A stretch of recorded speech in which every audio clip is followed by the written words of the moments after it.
Oh. As the crew gets into their cabin configuration preparations, we are joined by Dr. Sarah Noble, the Artemis Lunar Science Lead. Thanks for joining Oh, us here today. Yeah, it's quite a day. Yeah, we are very excited. I can only imagine how you guys are doing over there. So tell wait, me a here. little bit about yourself and what your role is for Artemis 2. Sure. So I'm the Artemis Lunar Science Lead, so over the entire campaign, and my job is basically to make sure that as we have this big adventure back to the moon, we actually learn new things about the moon. Fascinating. So why is the moon such an important destination I'll let today? them say this and then I'll say Yeah, hi, so the chat. moon is a pretty amazing place. It is a great place to learn about basic fundamental processes that happen on Yeah. like all the planets, like cratering and volcanology, and also it is part of our Earth-Moon system. And the Earth recycles its rocks pretty well, right, through plate tectonics and weathering and whatever. Most of the rocks on the Earth are geologically young, but on the moon we have the entire record that goes back 4.5 billion years since we formed. And so if we really want to learn about what was happening in that period, like the moon is really the only place we can go. We're Dude, also we're thinking so about going back close. to the moon, and we want to go to the lunar South Pole. So, what makes that such an interesting destination? Yeah, the South Pole is cool, right? It's far away from the places we went during Apollo. It's different kinds of rocks there, some of the oldest rocks on the moon. It's There we also a go. place where we think there might be resources like water. There are craters that really never can see the sun because of the low sun angles there, and they get very We have cold. about And we think that half water an and other hour, things can build up in those craters, and so we're very interested to see 30-ish what minutes that might be for before us. I'm very flyby. interested as well. So, for some of our viewers who might be new to this, what does lunar science look like during an Artemis mission? Yeah, it's pretty exciting for us as we have like sort of built this from scratch to try to understand how we can best use the crew to support our science. And so, we've developed a system. We've got a team in place. We've got a back room here in this building called the SIR, the Science Evaluation Room. And there's in fact a back room to that back room over in another building here at Johnson Space Center where we've got our teams of scientists working really hard. They're actually speaking to this room through our science officer. This is now the first time we've ever had a science officer in flight control room. So we're pretty excited about that. So we have a really voice out and up to the crew. I know it's been so exciting to hear Dr. Kelsey Young speaking directly with the crew today, now so close to the moon. And we have a live view here of the science operation or the science evaluation room. So this is where the majority of your team is today. Is that right? Yeah, that's right. This is a big chunk of our scientists. You can see them in there now working hard, trying to get ready for the day. And then again, there's a second room where we have a lot of our data folks, where the data will first come down and they'll sort of sift through the data and get it ready for this team to take. What's the mood like right now in the SIR? It is, I would say, giddy. I think we are all we've worked Can very imagine. hard for this. They have done simulation after simulation. They have worked really hard over the last couple of years to get ready for this moment, and I think everybody's just really excited to see. Even already we've had some descriptions from the crew coming down, and it's so great to see their joy and our joy, our love for the moon come through. Yes, we are in for a real treat today if it's been anything like their observations the past couple of days. Oh, So, how are the lunar science teams using this test flight most to of what we prepare for get future missions to the moon? from space and Yeah, stuff absolutely. already is This from is the way that we satellites. are building our I mean, foundation for people the go this future. far So out everything again. from, how do you train a crew to be a geologist, right? And so, working through Oh, that, getting them classroom training, field training, building the science team, building these physical rooms that we are in, designing them, designing the software that the teams are using, and then, figuring out what happens to that data. They're going to take this data and it's going to come down, and how do we get it out to not only our team, but out to the world and the rest of the science community? Yeah, that's a great point because when you hear these crew members talk, you would never know that they're not geologists. Your team has trained them so well. They have been very good students. dude, I Feels like wanna it's a pretty great topic. One more question for you. I How wanna look through the does data. the science that we're doing on Artemis help support long-term exploration and including our sustained presence on the moon? Yeah, you know what? We have a saying in the Science Mission Directorate that science enables exploration and exploration enables science, right? So you need the scientists because we are the ones who are the experts in, landing site and doing analysis of landing site and making sure we can find a good place to land, to like understanding the properties of the soil so we can, design our systems to Mm-hmm. manage that, understanding the radiation environment, keeping our astronauts safe, all of these things, right? But, in return, you provide us with opportunities where now we're going to be able to collect this data and collect samples and deploy our instruments and all of that. So it's a symbiotic relationship. That makes perfect sense. Well, Dr. Sarah Noble, Artemis Lunar Science Lead, thank you so much for joining us here today. Best of luck to you and your team, and I hope that you get to enjoy today too. Thank you so much. We are now getting closer and closer to our lunar neighbor. This live view coming from the Orion spacecraft and a camera mounted on one of its solar array wings. I don't know how people cannot, like, I've seen people on Twitter, one saying like this is all fake. Actually illiterate takes. I don't know how you can't, like, how you cannot be excited about this. We'll play music over the dead spots. But like, dude, we're gonna see a side of the moon we haven't seen before. I mean, it's a rock. It's just a moon. But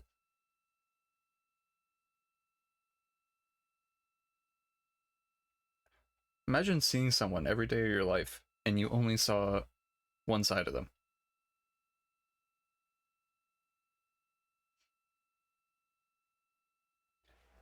Hey, Michael.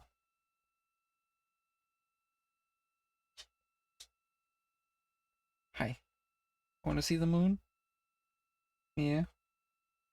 Yeah. Hi. We might do some deadlock later, chat. Or hop into stories just to do like endgame, post-game stuff. We'll see. Hey.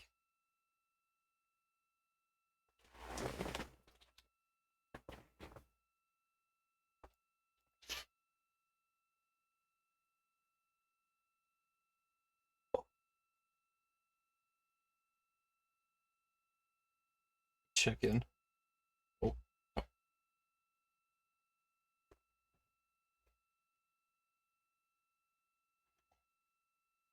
I think they're going to be giving more commentary throughout.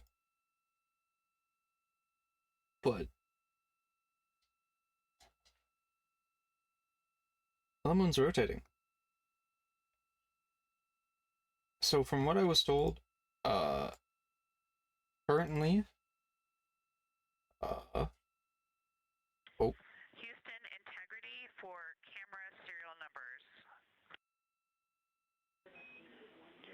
Ready to copy.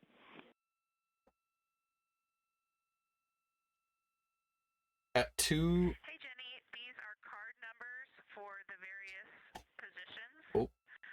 For the long lens on the D5, we will have individual cards. Victor's 1008, Jeremy 1019, Reed 1012, myself 1015. For the Z9, we will have one card that is dedicated for today, serial number 1007. For the cabin camera D5, we will have one dedicated card for today, serial number 1022.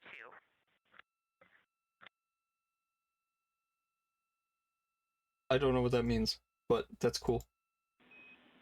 All right, Christina, we copy all. Thank you.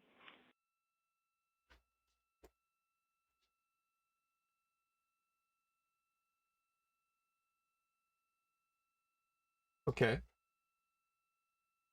We just realized that we have Earth out window 1 and Moon out window 2, and I'm sorry, Earth out window 4 and Moon out window 3, and it gives you the best idea of scale we have had yet. The Moon is about 3 to 4 times the size of the Earth, and it is almost full, and the Earth is just a small crescent out there. It's magnificent. I got a picture of it with the wide lens. Such a majestic view out here. They got a picture of it? Are they going to show that? Amaze, amaze, amaze. Thank you, Reed. Amaze.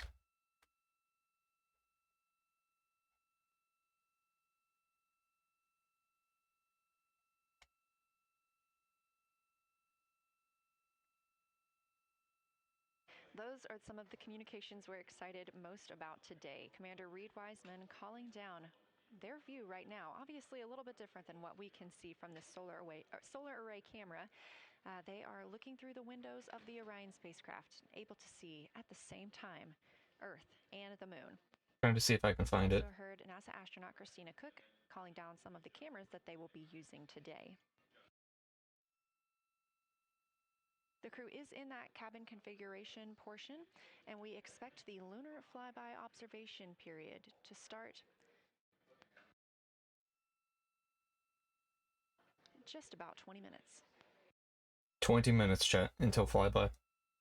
I'm looking to see if I can find the pictures.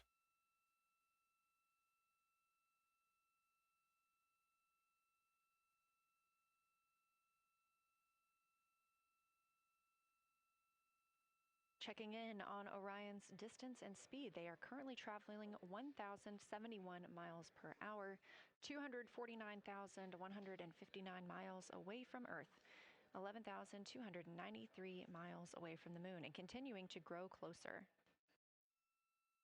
I think they're also gonna make the Closest approach to the moon today. The spacecraft will be just about 4,070 miles away from the lunar surface. This will be during our loss of signal with the crew as they travel behind the moon, and we will await their return to get the official number for you for how close they come to our lunar neighbor. I think they're gonna share the playlist of like wake up songs they've been sending the astronauts. So just because like when you're out in space, day and night don't exist.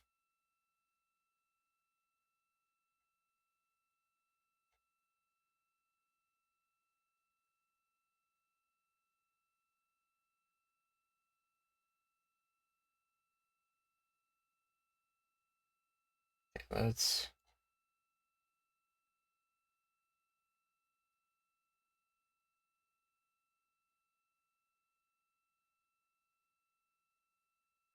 okay. Music. Flyby occurs in like 30 minutes, so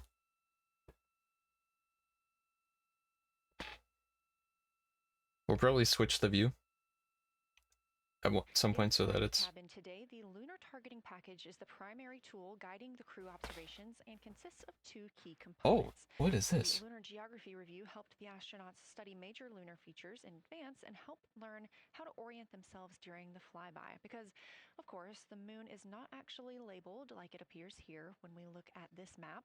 The lunar targeting plan provides a detailed timeline of observation targets, background science context, and specific instructions for the pictures the crew should take, as well as the verbal descriptions that will be helpful to the science team reviewing them later.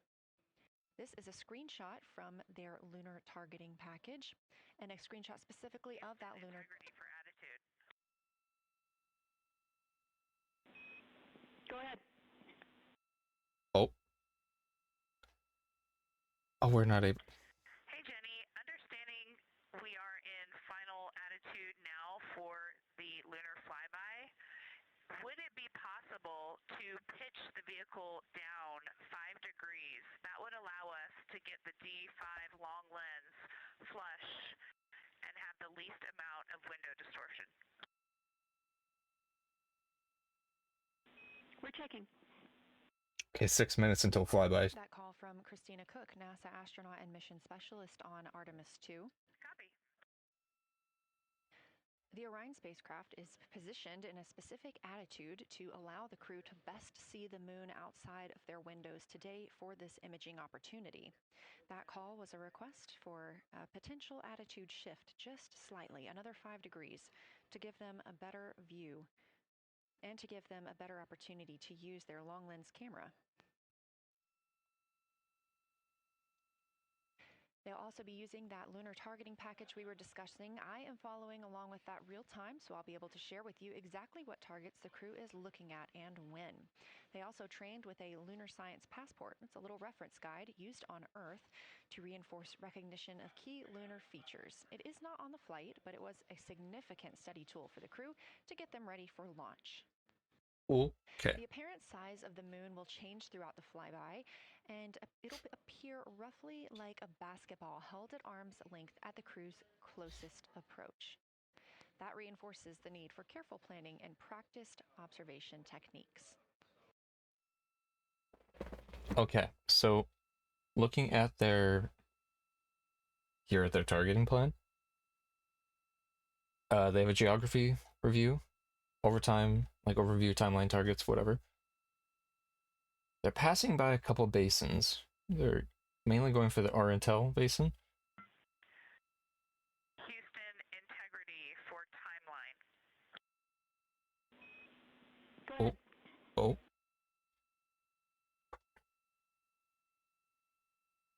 Okay. They're looking for the youngest large basin on the moon, prominent ejecta with secondary crater chains. Hey Jenny, just to make absolutely sure that we start observations when expected, we are showing an Optimus observation time starts in about 15 minutes, and an LTP 15. that our first target, discussion 1, starts in about 29 minutes. Can you confirm you'd like us to start discussion 1 in 29 minutes at 1900 GMT?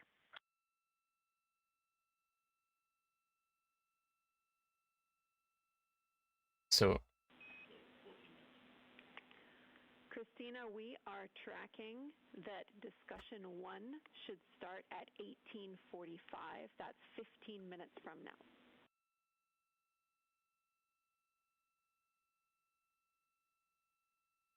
okay. It's also crazy that we have like Okay, copy all. It may be a granularity issue with LTP, but understand that we start that observation in 15 minutes, and I bet when we get there, the green line in LTP will match the start of the white band for discussion 1. I think it's just a matter of the labeling and the granularity. Thanks for confirming. Copy, and we'll look into that a little bit more on our side as well. it's crazy that they can be this far out, and it's only like maybe a couple second delay for communication. Christina, can you verify for us that your green line is moving on the timeline page of your LTP?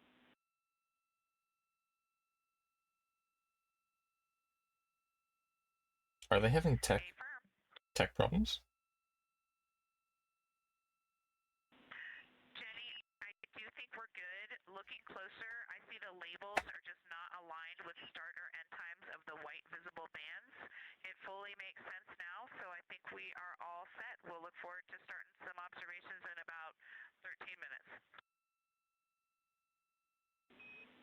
Copy. Thanks, Christina. Okay. So, camera actions, centered images of the entire basin and surrounding craters in a single frame, mosaic, entire basin at full zoom with overlap, image and describe color, albedo, texture, topography across mar patches and ring mountains, image and describe southern dark annular rings, including boundaries and texture, image and describe color / albedo variations, topography, and extent of ejecta, including secondary crater chains. Which is like if something impacts and then that causes a splash, things then impacting further. Basically, like asteroid ripples. So that's actually what they're doing for the steps of stuff. Here's a picture of the dude. A picture of the moon out of their window. Oh.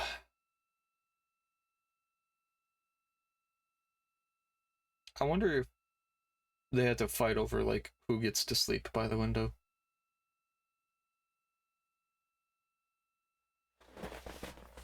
Oh.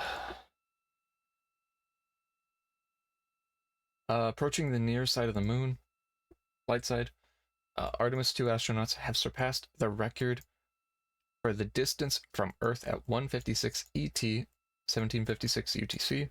This record was previously set by the Apollo 13 mission. As you heard discussed, Oh. we are expecting the crew's observation time period to start in about 10 minutes. 10 minutes. First, they'll be conducting a warming up to their science observations of the moon. They'll be discussing with each other, helping each other orient using the major landmarks that they've studied, asking what is familiar. If we roll left, port 5 degrees, that would get the moon closer to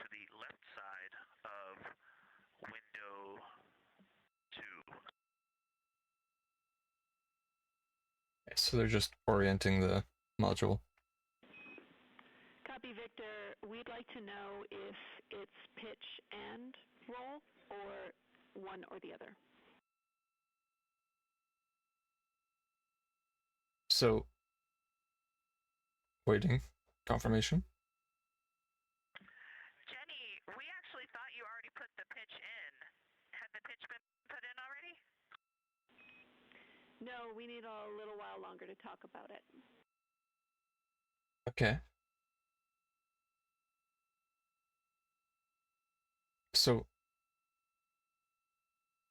okay. So the Apollo 13 mission. So, Jenny, I guess what's happening is just as our orbit's changing, where it is in the window is changing, so maybe these fancy little adjustments aren't worth it. It's going to continue to move in the window. Or is the spacecraft going to keep the moon at the same point of the window if we adjust the attitude? I assume the previous.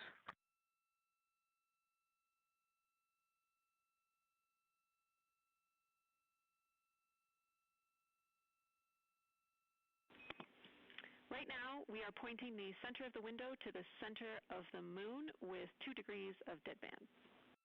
Okay. 2 degrees of deadpan. Or deadman.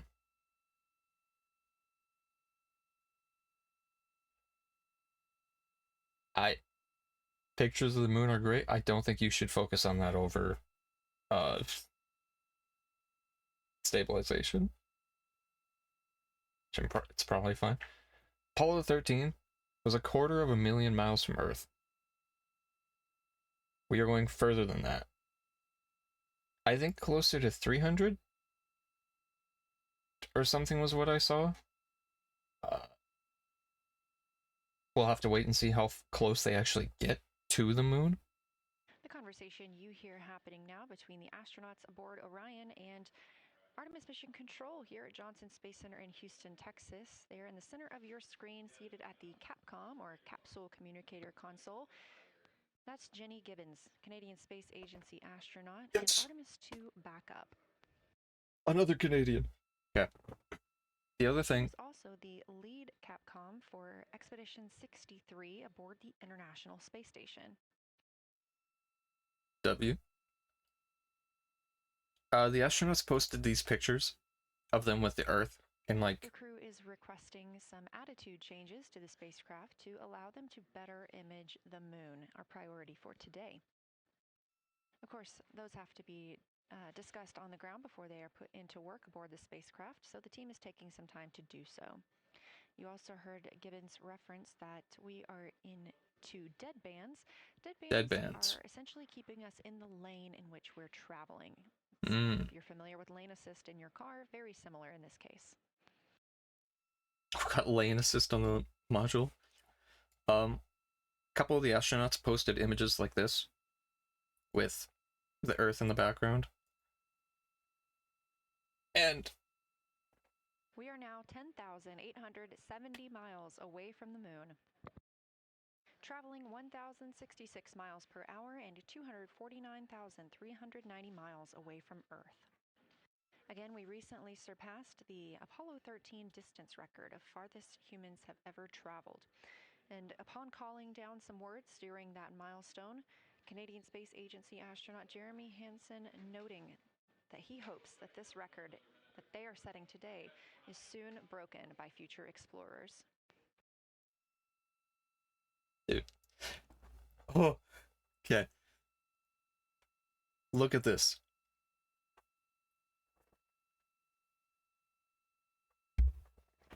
That's an insane picture. And I agree, like, they used Apple phones to take these pictures. I'm gonna see ads for like the next 2 years from Apple. Be like, hey, by the way, we can do this. A marketing of a lifetime. Like anybody in the marketing team at Apple was just handed a gold platter, like, opportunity.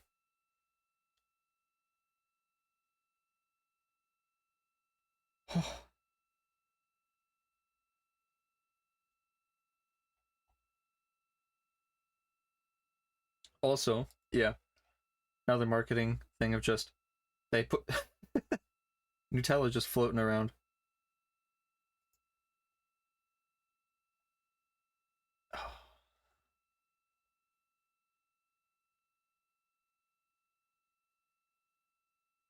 I'm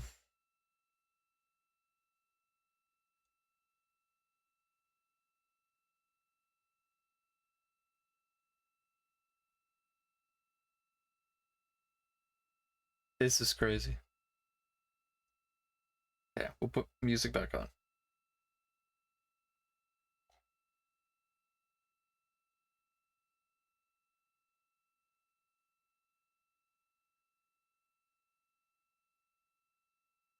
So, I think there's 5 minutes until flyby. This is Artemis Mission Control. We are standing by for the beginning of lunar flyby. Never mind. Oh, it's starting. Expecting that to start in just a few minutes when the crew will begin a warm-up discussion, preparing for the day. They will be capturing images along while discussing what they find familiar about the moon and what looks unexpected to them. Okay. What they find familiar.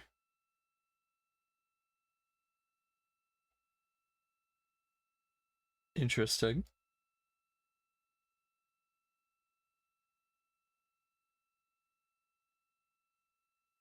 You know, I never thought I'd be living in a time where I could stream space exploration. And like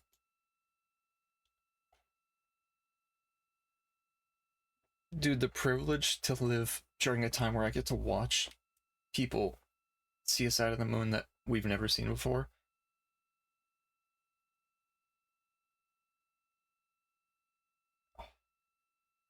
Jeremy Hansen, the Canadian astronaut.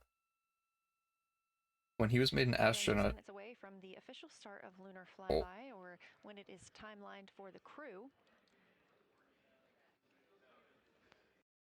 We are currently 10,726 miles away from the moon. This view on the left side of your screen coming from the camera on one of Orion's solar arrays.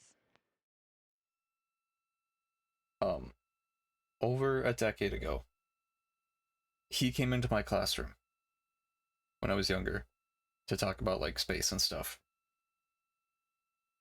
And I got to shake his hand.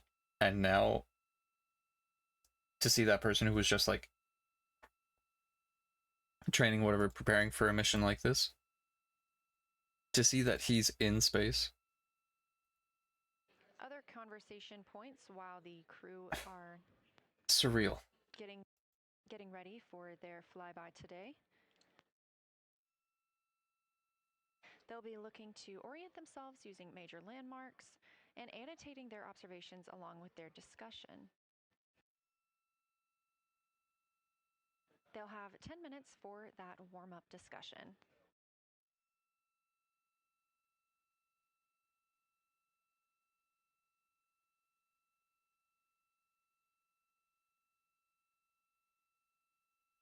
First Canadian in space to go around the moon.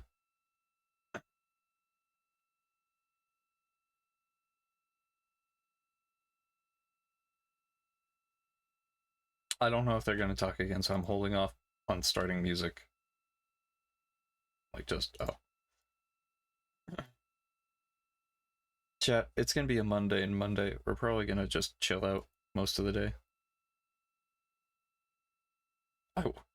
I woke up late, so I'm not energized, but if we start any deadlock, I will be cracking open a monster. Okay. I play music, they'll probably start talking.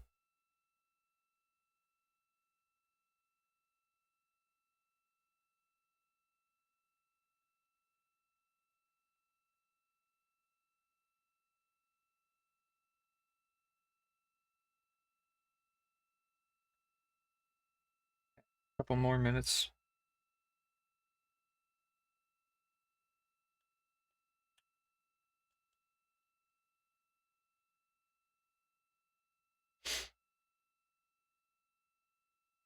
I thought they were only showing this on Netflix.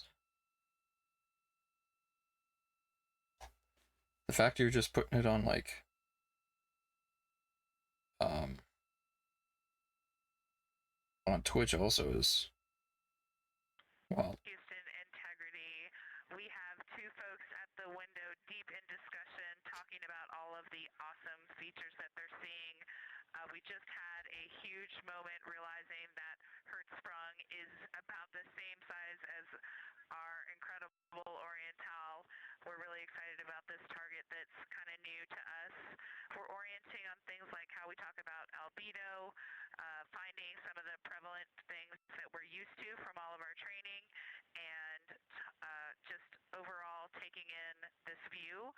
We also are noticing that the moon is still getting noticeably bigger as we go, even when you're watching it continuously. It's great to see these two guys get warmed up. We love the report, Christina, thanks. And you nailed it on why we added Hertzsprung. As you'll see in the prompts, we're looking for comparisons to the comparatively much older Hertzsprung compared to the younger Oriental. Great words.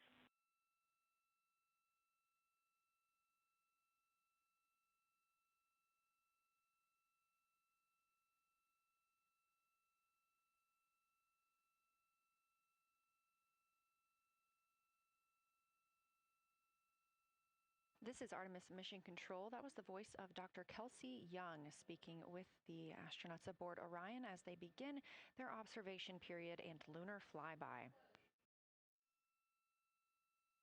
NASA astronaut Christina Cook reporting their view of Hertzsprung Basin. The team here is looking for centered images of the basin at a full zoom, and they're hoping that the astronauts can image and describe the inner and outer rings. This is considered a degraded basin with a floor, rings, and ejecta compared to a younger Oriental basin. okay.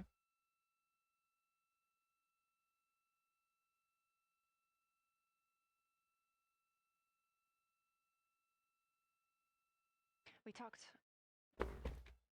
Oh. No, don't pause the stream! Bring it back! No! Used today. One of those just called out, that's albedo, looking at surface brightness or the amount of light a surface reflects.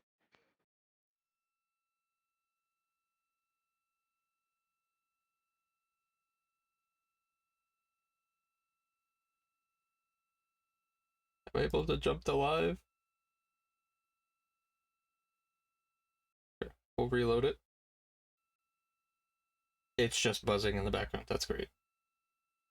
A few more terms that we hope to hear today during the crew's sit reps or situation reports include embaying. This refers to one feature that surrounds another. That usually is a higher relief feature. Houston Integrity, one report from the crew at the windows. We can actually see the moon and Earth at the same time right now. It's interesting because the Earth looks way brighter, so the Earth itself seems to have a much higher albedo than the moon. We think this is independent of our eyes focusing because, of course, the Earth is much smaller than the moon in our view. So you could think that your eyes focus for the darker sky, and that it means that it only has apparent brightness more than the moon. But since we're seeing both in the same view, we do think that this can be inferred as the Earth as a whole has a higher albedo. Okay.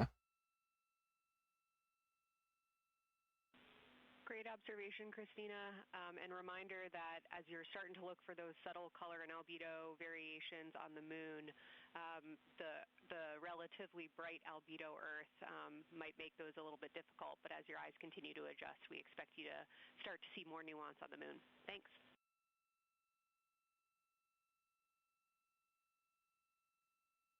Great call. Thanks for the reminder. Oh. We're all going to be experts in lunar terminology by the end of the day. Another one we expect to hear is mare. These are dark regions paved or filled by volcanic deposits. You also can hear them called seas, oceans, lakes, or marshes, or other bodies of water. For instance, the big darker gray patch on the moon that you can see there would be Again, we are live in Artemis Autonomous Mission Control, but on the right side of your Good screen, that example. is the Science Evaluation Room. Team members who have been preparing for this day for years.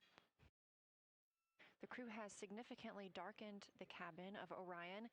This allows them better views outside the windows and fewer reflections from inside.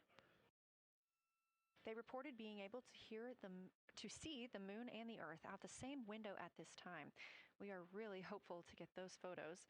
Right now, this view on the left side of your screen coming from a camera mounted on one of the solar array wings on Orion outside the spacecraft. They can see both? The crew is equipped with 80 to 400 millimeter zoom lenses.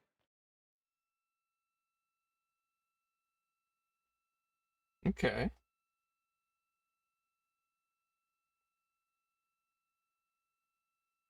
I don't know as much about like camera terminology and shit, so I'm glad, and lunar terminology, but I'm glad they're explaining it. I would also be glad if I could actually talk.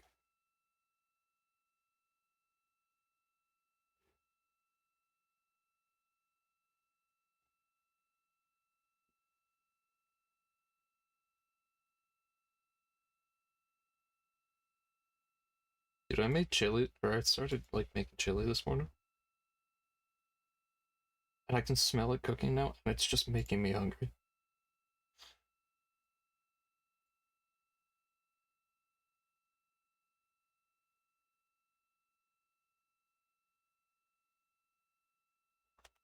Oh. Okay, let me see if I can find the The team continues their warm-up discussion. I should say the crew members aboard Orion continue their warm-up discussion. However, they are about to be prompted to move on to discussion number 2, which is near side and far side.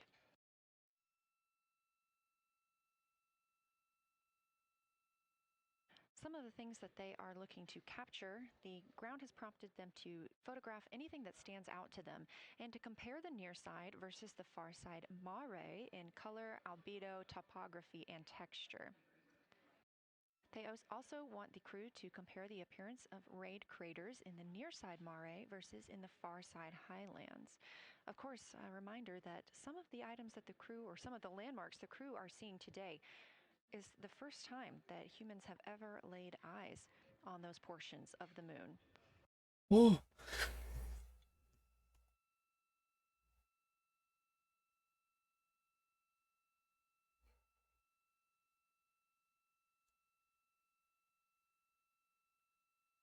Let me see if I can find some of the pictures they're talking about. In the targeting package, there are a few reminders of the crew. For the crew, there are time-sensitive observation reminders and science sit rep reminders. Integrity. We have sit rep. The targets that are being discussed right now, it's the far side, near side comparison, and hearing some great discussion of browns and greens in the Aristarchus Plateau and how those disappear as you go toward the North Pole, and then over to the far side, you lose the color. You've got Jeremy in window 2, Reed in window 1, having a great discussion. Christina's under window, I'm sorry, Reed is in window 3. Christina's under window 1, documenting the discussion. And we've got the lights completely off in the cabin. There are some LEDs that we cannot put out that do provide some light scatter.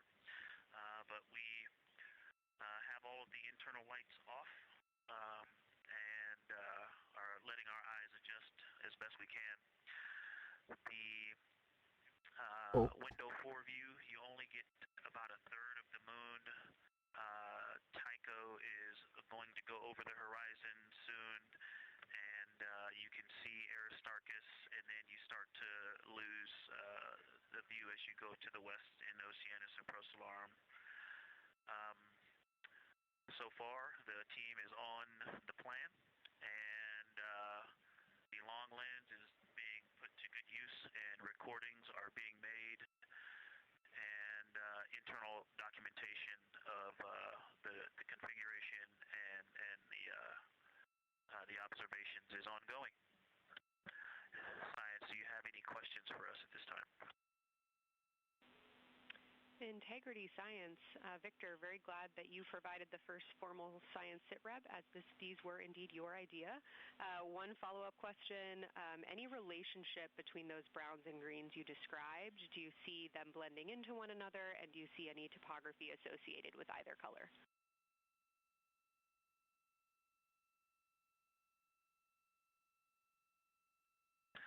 I don't want to bother the window team. I just heard that, overheard that, and so I'm sorry I don't have that detail yet. I will eavesdrop and see if I can pick that up.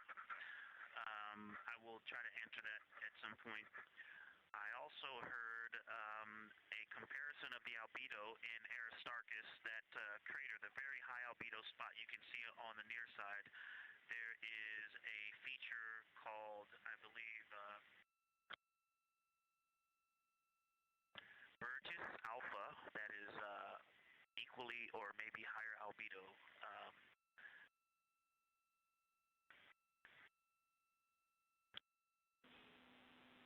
I apologize for the gaps. I'm trying to listen and talk at the same time, but I will try to get some more information to correlate those colors from Aristarchus for you. Understood, Victor, and good call to not bug the window team. Really like the brightness comparisons to Burgess A. Really helpful for the science team. Keep them coming. Thanks.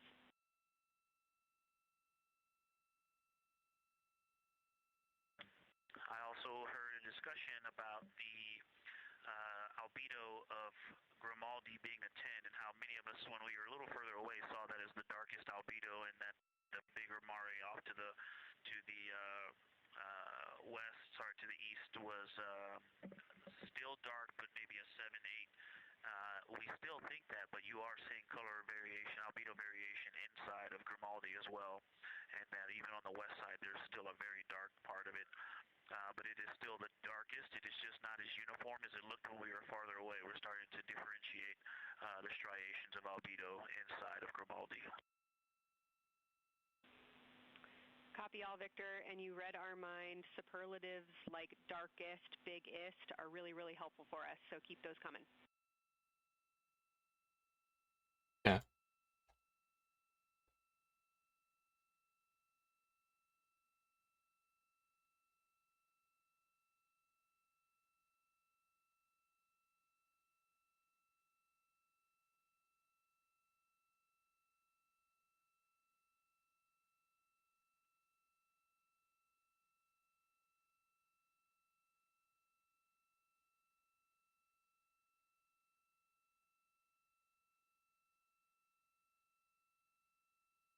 As we were just mentioning, the crew is slated to perform these science reps. They are prompted to do so by an icon in their lunar targeting plan. That one coming down from NASA astronaut and pilot of Artemis II, Victor Glover. So let me grab some of the stuff I found for. As we discussed, bits of this. The Capcom is usually the only person in the room speaking with the crew, the capsule communicator. However, today, the science officer, Dr. Kelsey Young, she is the Artemis Science Flight Operations Lead, is speaking with the crew during the flyby to ask any questions that the team may have. To her right is Trevor Graff. He is one of 3 science officers. Those would be Kelsey Young, Trevor Graff, and Angela Garcia, who will also join us later for an interview. A newly found bright spot on the moon has been named Carol by the Artemis II crew, named after astronaut Reed Wiseman's late wife. Reed is the head of the. And especially meaningful for this crew is a number of years ago. It's a 2-minute video. We started this journey in our close-knit astronaut family, and we lost a loved one. And there's a feature in a really neat place on the moon, and it is on the near side, far side boundary. In fact, it's just on the near side of that boundary, and so at certain times of the moon's transit around Earth, we will be able to see this from Earth. Science integrity. I was able to get a view out of window 1, which is a beautiful view. I can see the entire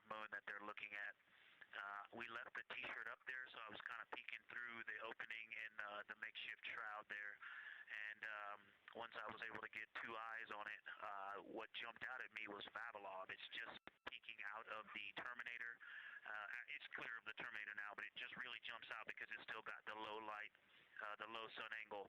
And so where the, Vavilov has that impact over the top of another crater, where the two craters intersect on the eastern edge. So on the side closest to Oriental, where the two crater rings intersect, the shadow there is the highest peak in the interior of Vavilov, and so you can see that terrain is, there's some real variation in the terrain there, that there's a nice peak where those peaks intersect, where those rings intersect, and we'll get a picture of that. All right. Love the description, Victor, especially the comparison and relationships you just described about topography. And if it's easier for your observations, do feel free to remove the T-shirt shroud from window 1.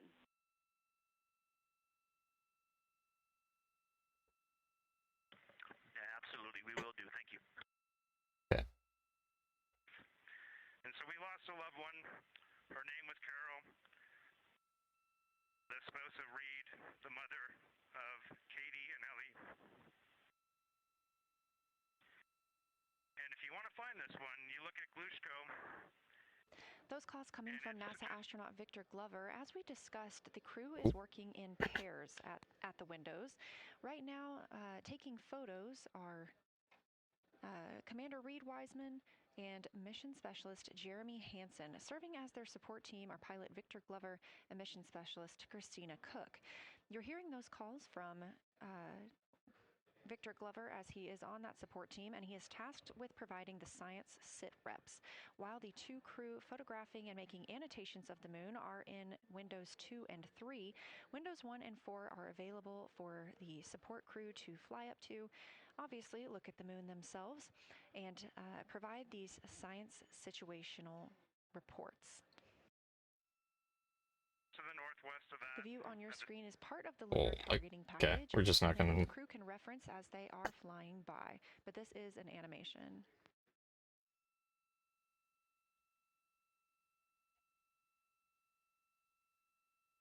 You also heard Glover mention Oriental. Oriental is a major feature that the team is interested in today, and it's known as the Grand Canyon of the Moon. Can you zoom in on the animation? Until this mission, the Oriental Basin had never been seen in sunlight by human eyes. Oriental Basin and its surrounding ejecta could fit within a straight line distance from NASA's Johnson Space Center, where we are at today, to Kennedy Space Center.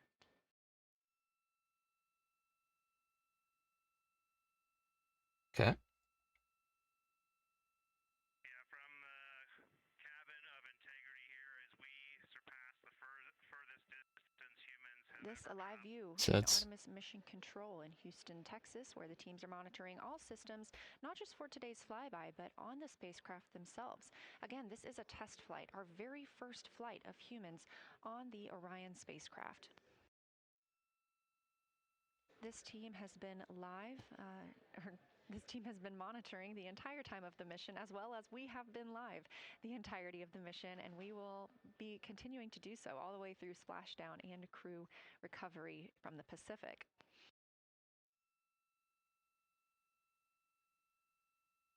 This is a visualization from ARROW, the Artemis Real-Time Orbit website that you can also access at any time by visiting nasa.gov/trackartemis, showing us that we are now under 10,000 miles from the moon, 9,948 to be specific, and continuing to count down. 9,948 miles from the moon. Oh. Again, our closest approach to the moon today should come about 6:02 p.m. Central, 7:02 p.m. Eastern. However, we will be out of contact with the crew at this time as they begin transiting behind the moon. At that time of closest approach, the distance from Orion to the lunar surface will be about 4,070 miles. Of course, these are estimates at this time, and we'll be sure to provide you with the official numbers once that closest approach has been reached.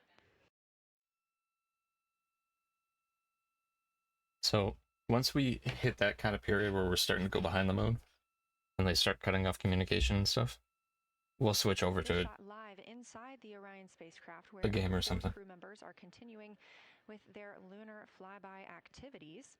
They have just begun those activities really about 20 minutes ago, so we've got several hours of moon view opportunities. This is still a live view inside that capsule. Hours? However, you can see just how dark they have turned down the lights. Actually, they've turned them all the way off. There are a few LEDs that they cannot power off, but turning down these lights gives them better views outside of the spacecraft's windows while they photograph the moon. This also prevents any reflections from inside the spacecraft bouncing up on the windows and interfering with their photography.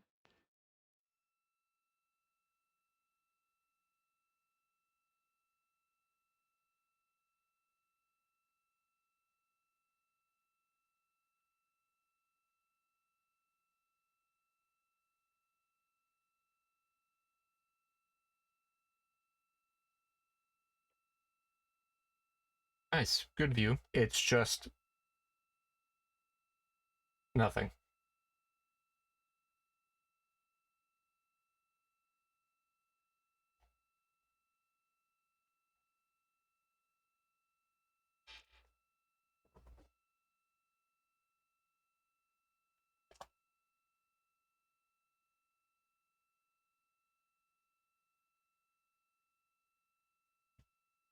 So, assuming, I'll see if Jonah's awake or anything. Maybe we'll do some deadlock or something. Some people. As we were previously discussing, the crew members are serving on teams. The first team being Commander Reed Wiseman and Mission Specialist Jeremy Hansen at the windows photographing what they see. We heard reports earlier that they could see both the moon and the Earth in the same view, and we are looking forward to seeing the moon and the Earth in the same view as well. That Earth set coming up in just a few hours. Oh, I want to see the picture now, though, man. While Wiseman and Hansen are at the windows photographing, Glover and Cook are serving as support crew. They are able to assist with cameras. They are also providing those situation reports, letting us know how the team is working inside the spacecraft, what they're seeing, and how they're feeling about it. Man. Those first blocks of teams will last about an hour, and the crew members are approaching the halfway point into their first observation block. A reminder, we have 5 of those blocks today. So they're approaching this halfway point during which the crew at the window will switch roles. One will begin taking pictures, and the other will be making annotations on their PCD, that's portable computing device.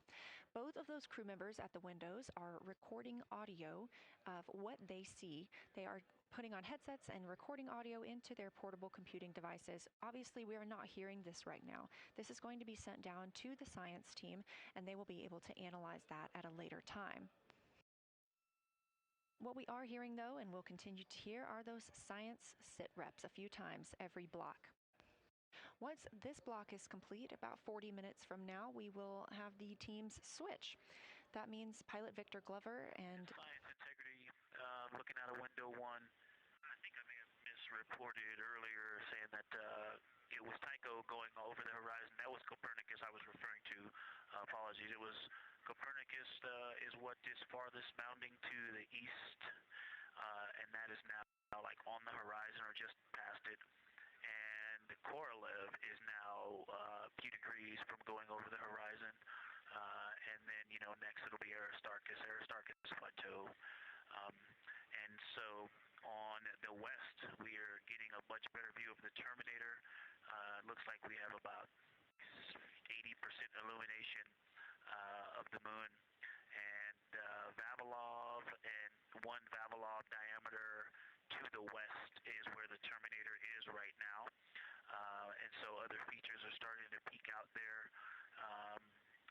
The center of the illuminated part of the moon is to the lower part is Oriental, and just around Oriental, a lot of light structure is starting to show up.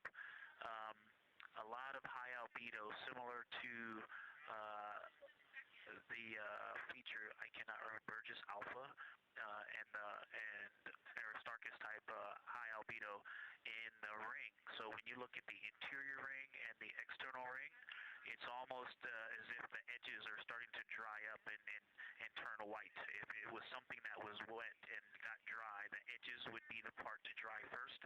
You just kind of outline all the topography in the interior of that wall is like it was dusted with chalk or started to dry, or maybe dusted with snow. If this was the Earth, I would say there was snow dumped on some of the ridges on the interior of the rings of Oriental. Also, an interesting part of the discussion that I heard between Reed and Jeremy is that from Glushko to Grimaldi, there are two dark features there that look like commas, but in the wrong direction. But there's also a lot of interestingness, just a lot of geometry and squiggles and dots and lines that are starting to stand out as more small features come into view. And there also is a lot of variation in albedo. In some of those, the two dark features, for example, have on the southern edge of the larger one, the one that's further to the south, there's a very dark, the one albedo, like the southern and western part of Grimaldi. And the one to the north, closer to Glushko, is also that same dark albedo. And then around them there are some very high albedo spots just to the north of the southern one, and just to the west of the smaller one to the north. Very high albedo, almost approaching the 10, a 9 or a 10, like Aristarchus. And lots of little bright spots are just starting to pop up in this view. To the north, as you look up at the North Pole, there is a very distinct crater with a lot of a very defined central peak that is also 3 in albedo, and all of that area past it, going to the horizon, gets lighter and lighter, and is very, very high albedo. And I will go look and find the name of that feature if I can look that up. And then to the south, really getting some interesting geography and topography in the South Pole Aitken Basin. And the view of the South Pole is quite amazing. We've got some Terminator there, as well as the limb view, and there is a very distinct crater right at the South Pole. And I'm going to go look up, I don't believe that is Aiken, but I'm going to go look up the name of that one because it's also giving a lot of good topography due to the shadows that I'm seeing. But that's I was trying to bound the view that I'm seeing for it and got distracted by all of these interesting albedo variations that are popping up in the interior. But that's the view that we see just a Vavilov diameter to the west beyond is where the Terminator is. Just beyond, I think Copernicus is the easternmost feature that we can see.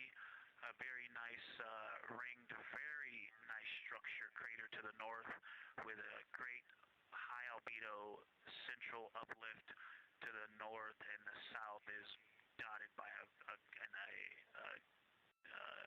very characteristic crater with a lot of terrain, shadow features, and I will go try to find some landmarks to put names with those.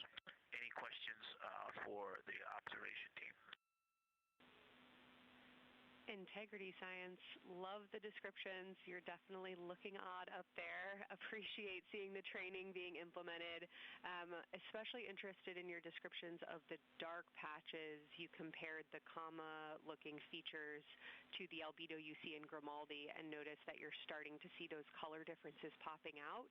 Any observations you want to make, especially when you get on, the PCD in a little bit, would really help us tease out the differences in those dark mare deposits. Great description, Victor. Keep them coming.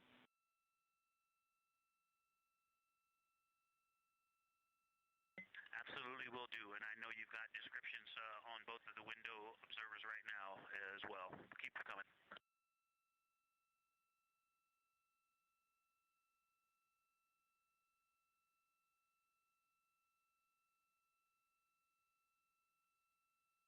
Hearing the squiggles and the comma thing, we don't see it because obviously it faces away from us a lot of the time. How scarred is the dark side of the moon?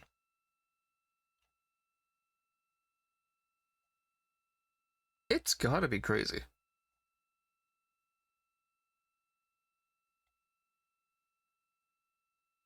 Great evidence of how well trained this crew is by the science team. NASA astronaut and pilot of the Artemis II mission, Victor Glover, calling down a situation Let's go, report, Victor. noting several different features on the moon and such descriptions, even saying that it looks like snow on some of the peaks. Obviously, we do not expect that to be snow, but referencing that as some of the lighting on how it looks to the Artemis II crew from their current position.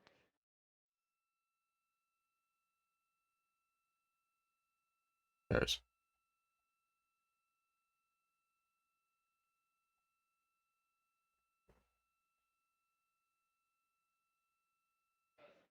The team is slated to be switching their positions at the windows now. Oh. Both Reed Wiseman and Jeremy Hansen have been at windows 2 and 3, one taking photos, one making observations and annotations on their portable computing device. At this time, we also anticipate that they are looking at a crater duo. One of those is Glushko, and the other is Ohm. The team is looking to know the extent of Glushko's ray system and how its rays differ in the Mare versus the Highlands. They also want the team to compare the ray systems of Glushko to Ohm. I understand all of those words, yeah. Every single one of them. I wish I had more to like say about this, but there's. Ohm is considered a young crater. Okay. And if you've ever seen a photo of the Richat structure, it's also known as the Eye of the Sahara. It's 40 kilometers in diameter, and that could fit within Ohm's interior. Damn. Let me bring up Eye of the Sahara. The team is specifically interested in descriptions of that ray visibility, including the color, albedo. Remember, albedo is the brightness or the surface reflection, and the reach. Okay, so here, this is the Richat I am using the same lunar structure targeting package that the crew is referencing on board right now. This helps keep them on time as well as prompt them for when they need to make a call down to the science team and report what they're saying. It also gives them reminders of when they need to swap positions at the windows. Additionally, I'm using the Artemis II Lunar Science Passport developed by Amber Turner and the Artemis II Lunar Science team. Now, this passport did not fly with the crew, but they used it extensively as a study guide here on Earth. So a lot of the descriptions and comparisons you hear today are developed directly by the science team. So when they say the Richat structure, this is what they mean.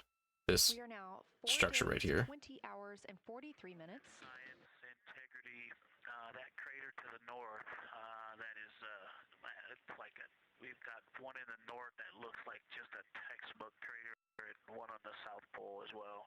The one on the north, I think, is Pythagoras.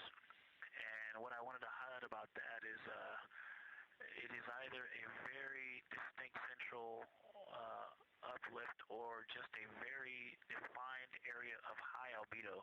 If a majority of the crater, especially the floor of the crater, is, say, an albedo of 5, this center, and gosh, only a tenth of the diameter of Pythagoras is an albedo of 2, maybe 3, but it is very bright and it stands out. And then between that crater and the actual what is the horizon from here, there seems to be another crater right on the horizon, and right on the edge of that is another patch of that albedo. It seems to be between the two craters. It's hard to tell from this grazing angle, but there is another spot just further north beyond Pythagoras.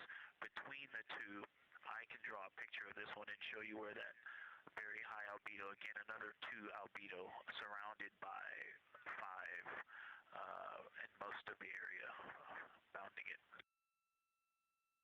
Okay. So the Richat structure they mentioned. Integrity science. Thanks for that. We agree with the Pythagoras assessment. And as a follow-up to your previous report, the SIR had questions about topography comparisons between the North Pole and the South Pole of the moon, if you're willing to provide words on that. About there. So Topography comparisons, absolutely. And if you have any idea what, if you draw a line between Pythagoras and the western edge of the outer defined ring of Oriental, it intersects a beautiful textbook crater on the south. I would love to know the name of that. The topography differences, now the South Pole has a little bit of a benefit that it has more of the Terminator, and I can see a little more shadowing there, but there's a nice crater right at the South Pole, so that's the main thing defining the topography there. Seems to be quite a bit of elevation change. I can see some very jagged shadows, a 90-degree just to the west of that crater at the South Pole. I can see a very distinct change in the shadow directions, indicating, I don't know, a very high wall or a very deep canyon just to the west of that. And in the north, it seems to be that from sort of the edge of the Mare, that dark, which is maybe one Pythagoras diameter I'm sorry. south. If you draw a ring about that, maybe the top 7 degrees of the moon, and just draw a ring around that, the near side is an albedo of 5 and looks quite smooth from here.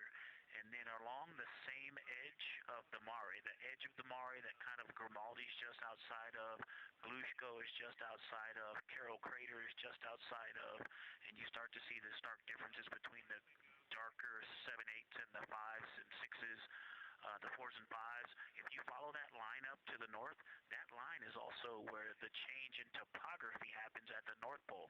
The line defining the light and dark on the edge of the Mare that you can see from Earth. Draw that line, roughly the midpoint of all that, straight to the North Pole. And on the side facing the Earth, you see smoother topography and dotted by Pythagoras and its next door neighbor crater. And then on the far side, you see a lot more cratering and a lot more topography. And again, the far side has the benefit of a little terminator there, but I am seeing a variation in the topography. It seems to be more jagged and a more challenging place to find a place to land and to even traverse. Hello, Huntsman. South, all around the South Pole, and at the North Pole, it seems to be it would be more challenging to translate on the far side of the North Pole compared to the near side. This is Victor. Around Pythagoras. Copy all, Victor. You really help paint a contextual picture of what you're looking at. We really appreciate the way that you're guiding us into the areas you're seeing by drawing comparisons between recognizable features. Thanks for that. Victor is... Here, let me bring up his picture. I don't know his role specifically. I don't remember. But Victor Glover. And Kelsey, another little science sit rep moment, something I just heard from the window team is the more I look at the moon, the browner and browner it looks. I thought that was an interesting observation.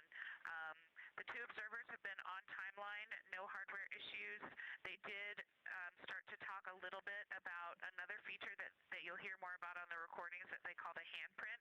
That was at the end of their Glushko and before they moved into their current target. They thought that was worth chatting a little bit more about. And they're preparing to switch after this. Yeah. This is Victor. He's one of the astronauts aboard this mission.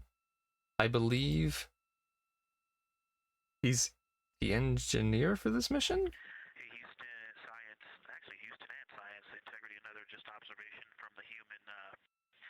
My eyes have shifted a little bit since I've been up here. I've been wearing my reading glasses to look at the PCD. Well, this is a very taxing event on the eyes, looking out the window and seeing the very bright moon. He's one of 4. Inside to the dark cabin. Yes. Trying to work cameras and microphones and logistics and lunch and those kinds of things. And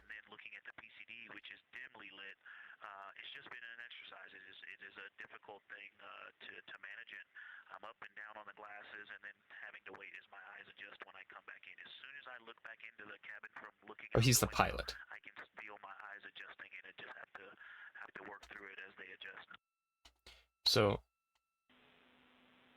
Appreciate that report, Victor, and know that we are prepared to read you up targets from the ground if that would give you the ability to keep your eyes focused on the moon and not having to swap between that and the PCD. Just let us know.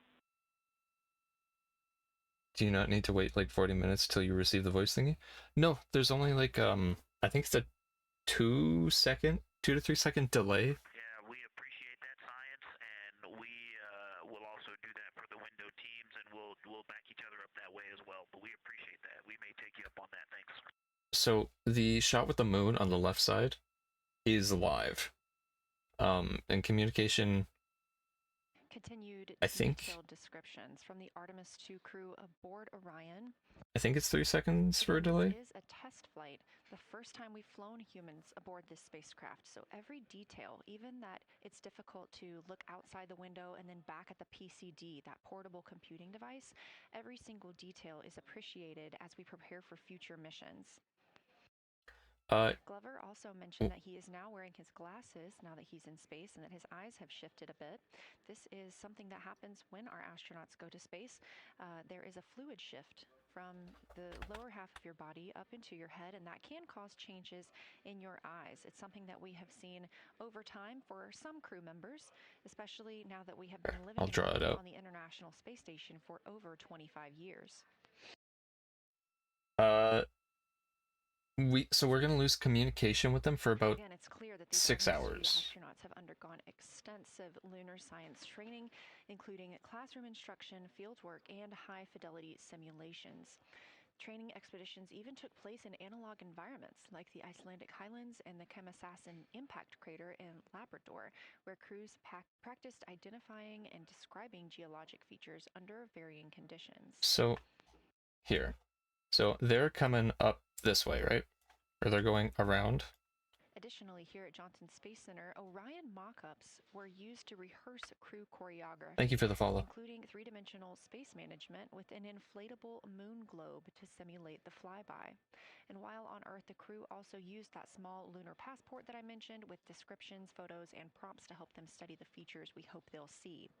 Now, this is a view from their lunar targeting package at this time, helping them determine what they're seeing on the moon, as well as on the left, keep up with what their next target will be. As you can see, we have got a long list and an exciting day ahead of us. Wow. So basically, when they go around the moon physically is blocking communication because we don't have any way to like bounce. So if we had a satellite here It's now been 4 days, here, 20 hours, and 53 minutes since Orion launched atop the space line. Yeah, I'm gonna mute it quick. If we had a satellite here or here around, as they're going around, we could bounce communication to them. But because they're in this kind of little like band, we can't get communication to them. So for about 6 hours, we lose comms. But when they passed the Apollo 13 distance record at 12:57 p.m. Central, 1:57 p.m. Eastern, that Apollo 13 distance record was 248,655 statute miles from Earth. And Houston, another observation, whole moon. When you look at the moon, something I've never seen in photographs before, but is very apparent, all the really bright new craters. Some of them are super tiny. Most of them are pretty small. There's a couple that really stand out, obviously. And what it really looks like is like a lampshade with tiny pinprick holes and the light shining through. They are so bright compared to the rest of the moon. do you think they could Thank you. Looks like you guys might be doing it, but remind you to they could live there at the moon? window and take your SD cards with you. We're loving everything that you're calling down, so keep it up. At some point, I think we'll probably be able to. We have habitation modules for underwater and things. So it's not... The hardest part about living on the moon is just getting resources back and forth. If we're ending up at the moon, right? Again, Orion previously surpassed that Artemis or the Apollo 13 greatest distance from Earth by humans. That was 248,655 statute miles from Earth, and Orion now 250,294 miles away from our home planet. The spacecraft is 9,033 miles away from the moon and growing ever closer. At its closest approach, it'll be about 4,070 miles away, and we will make sure we confirm what that distance ends up being. This is an approximation and an estimate ahead of that moment. We're anticipating them to make that closest approach at 6:02 p.m. Central, 7:02 Eastern, when they are in a loss of signal, transiting behind the moon. They will be the first humans in over 50 years to fly behind the moon and lose contact with Earth. We will regain that contact about 40 minutes Why later did this as turn they off? reconnect to the Deep Space Network, emerging from behind the moon, and we will look forward to seeing an Earthrise. Of course, because OBS did this instead of what I wanted it to. So, creating an atmosphere is a lot harder. Currently in their position swap portion on their timeline.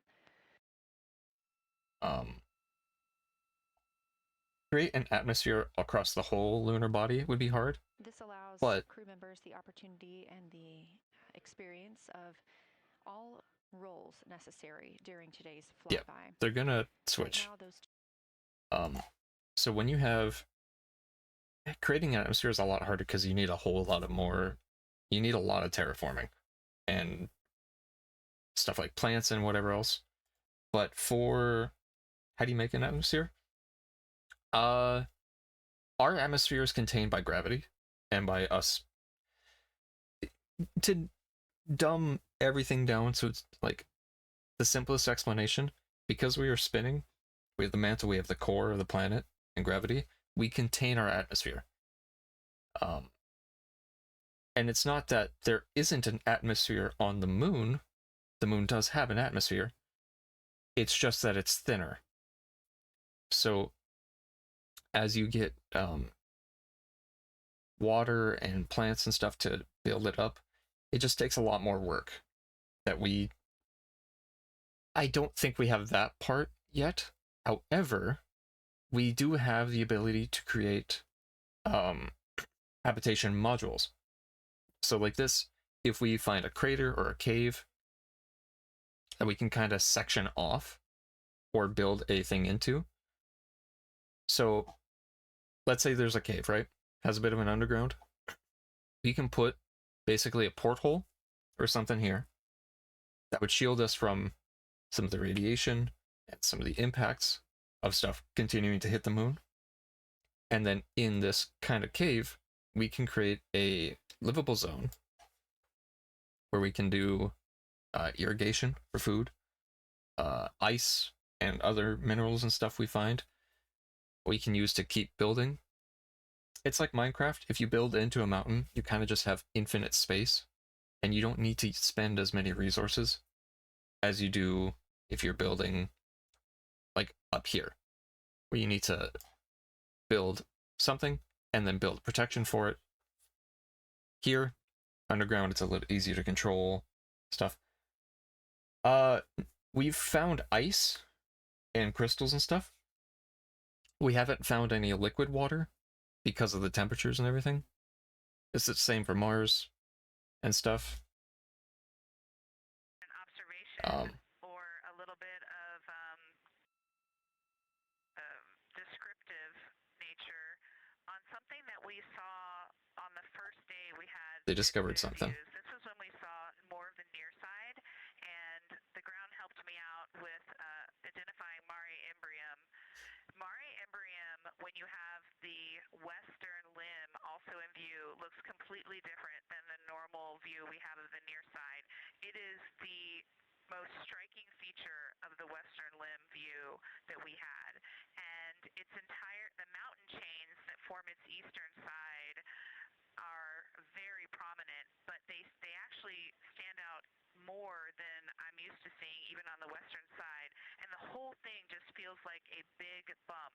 It actually looks like a large healing wound with a high albedo forming the mountain chain around the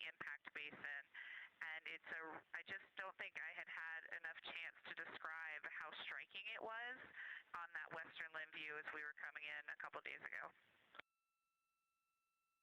How does going 16,000 kilometers feel? Or 1,600? Absolutely love that, especially I since don't. that's a feature that all of us here on Earth can observe from home. So I'm sure tonight everyone's going to be going out and looking for evidence. I don't think they're feeling it at all. Because, like, I mean, imagine how fast, like, a plane goes. We're not feeling that. Or, like, the Earth spinning. So the solar system as a whole, and us, we're not just static in the universe. Our solar system is moving as we go around. So, I mean, as you're just walking around, you don't feel the Earth moving. And if you're on a plane, you don't feel it until it stops. Same with a car. You get in, you can feel like the initial boost of like when someone hits the gas because you're stationary and then the car catches up to you and you're pulled with it. But when you're inside of the capsule, you don't feel it as much. Or in a car, you don't feel it as much afterwards because, you know, they could feel the rocket blasting off, but once you're just kind of going, you're keeping in speed with the module and you don't feel it. So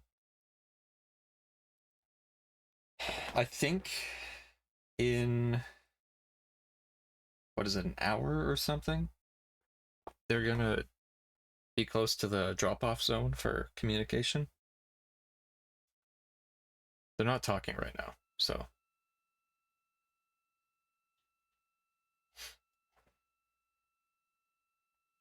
But basically it's The view on your they're not screen feeling it. coming from Orion, a camera mounted on the spacecraft's solar array wing. Toward the right of your screen, the near side is the hemisphere we see from Earth. Mm-hmm. That is identifiable by those dark splotches, which are ancient lava flows. Science integrity. Question. Do I believe in aliens or something? Question is it possible? I think so. Seeing Schrodinger Basin. I don't know if in the Terminator at the South Pole, and the comment is Ohm. The rays coming out of Ohm are. Yeah, they're just talking about how bright it is.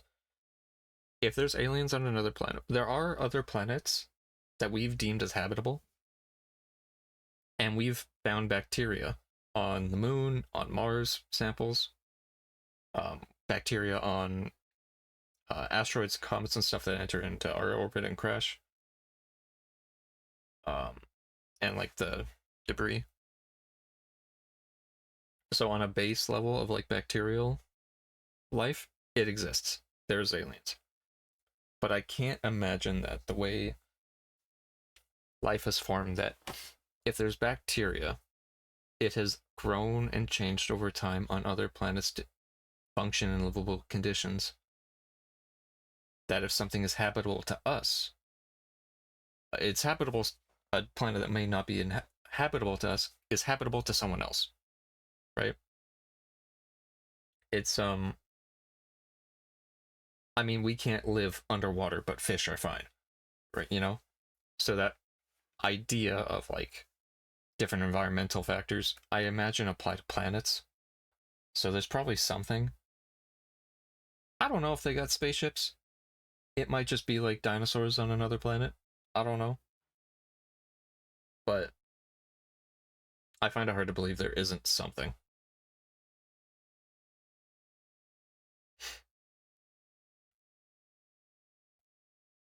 Looking at the Terminator, it's basically like 70% down from the North Pole. This is a copy of what they're seeing on a screen on the module and in the center. Contact, yes, that is where I'm looking.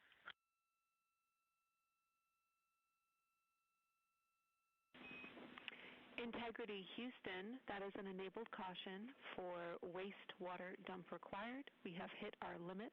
As expected, no crew action. And I think that just means they ejected the toilet water out or something. No crew action. Or they're doing something with it.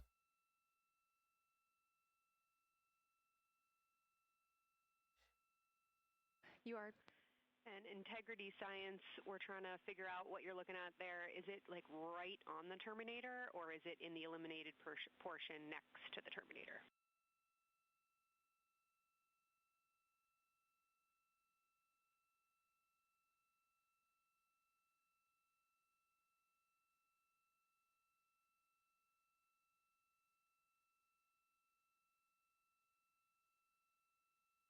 Okay. Silence. Ominous.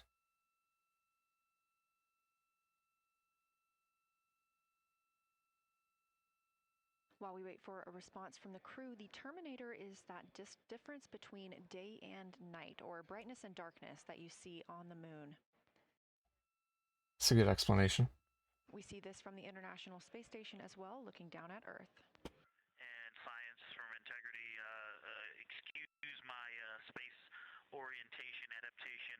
If you draw a line between Glushko through the center of Oriental, and then another line from Glushko through the southern tangent of Oriental, that line would almost perfectly intersect tangentially the crater that I'm talking about, and it is on the terminator. So yeah, I think I'm not looking at the South Pole. I was a little twisted. So I think they're looking around. That line description was really helpful. I have eyes on the SIR right now, and they are actively discussing lunar geography. We will be back with you shortly. I don't know where they're looking right now. I think they're looking here-ish. There's behind this graphic of the module is a crater they're looking at. You're hearing a couple of voices today in Mission Control Houston. One of those is Dr. Kelsey Young. Integrity Science, we believe that's Zeeman Crater. Seaman. Oh, I floated away from the speaker. Say it again, please. We believe that that is Zeeman Crater.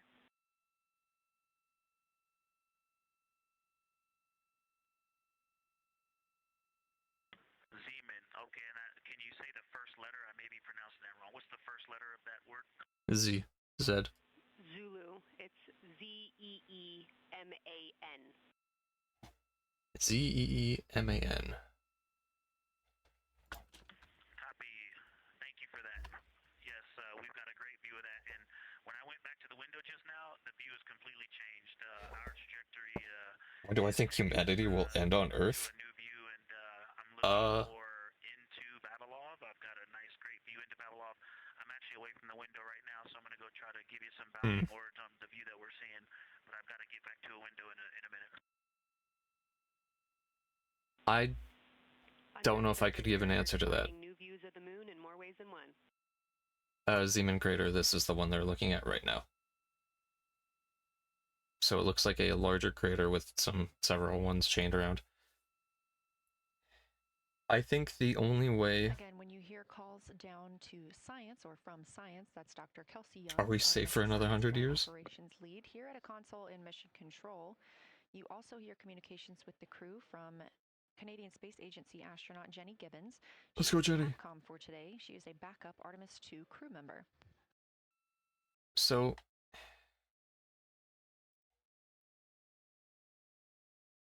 asking about a feature he was seeing. I think the only way humanity ends on Earth, right? Okay, I'll wait till the ad break.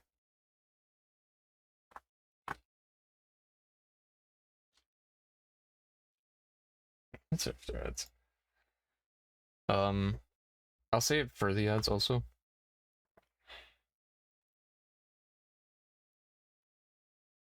The only way we end, I think, is because of humans.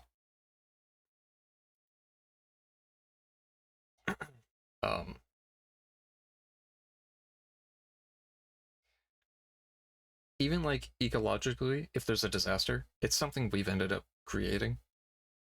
If it's something war related, obviously that's us. I don't think we'll just die out. It will be something... There's a quote, and I don't remember who, about we often give our enemies the means of our own destruction. And it's like a bird gives feathers to an arrow type thing. And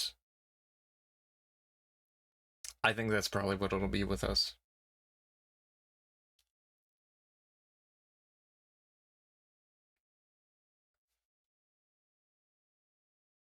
Okay.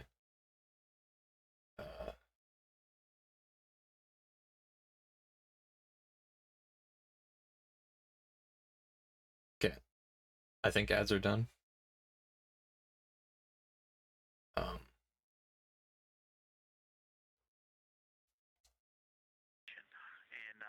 Islands of Darkness?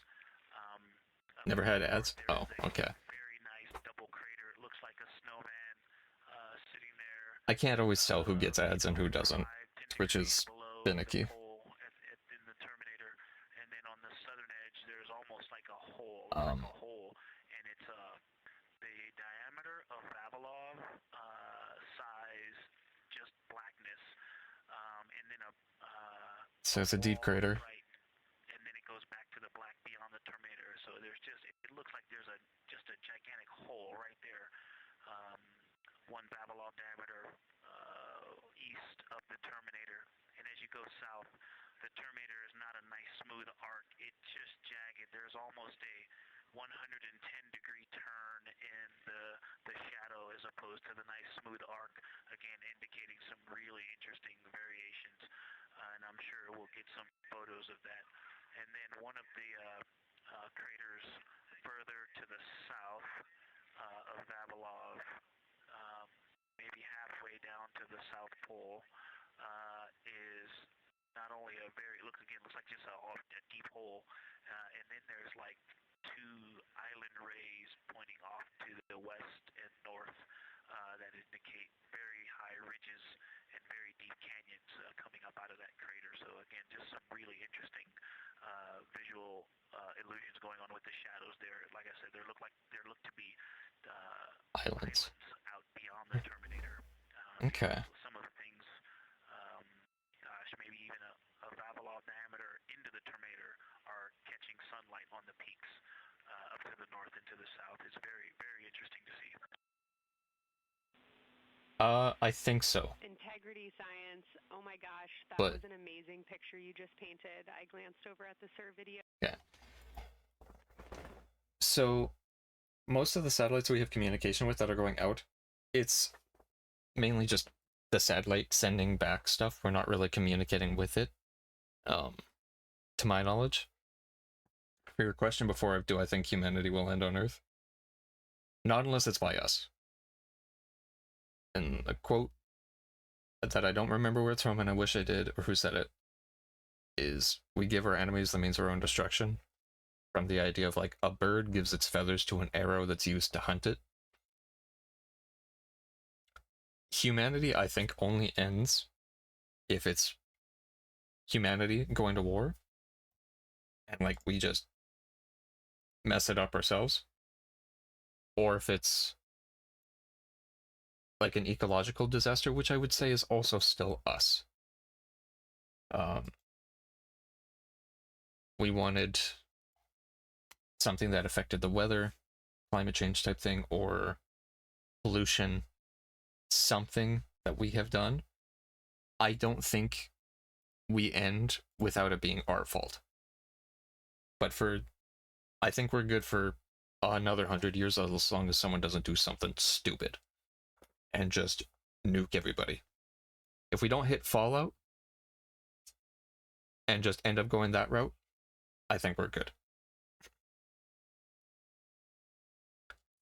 There's enough people on Earth who want life to continue and people to succeed, so I think we're fine.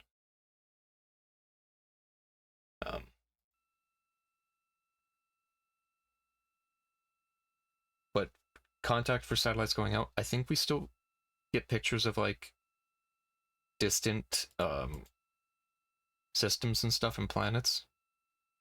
I think there was a picture recently NASA shared where it was like we saw the birth of a star or something.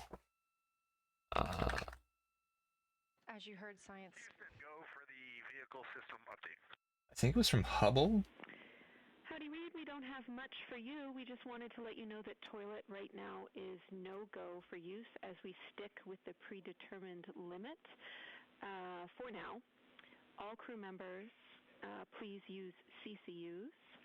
Otherwise, Orion is looking very good.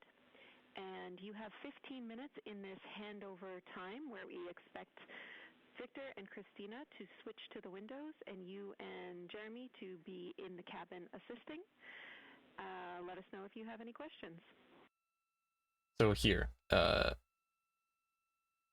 astronauts recorded a supernova as bright as a new star. Here's a picture of it from Hubble. So it's like a quarter century ago. So 25 years ago, Hubble took this picture. The Hubble Twitter account.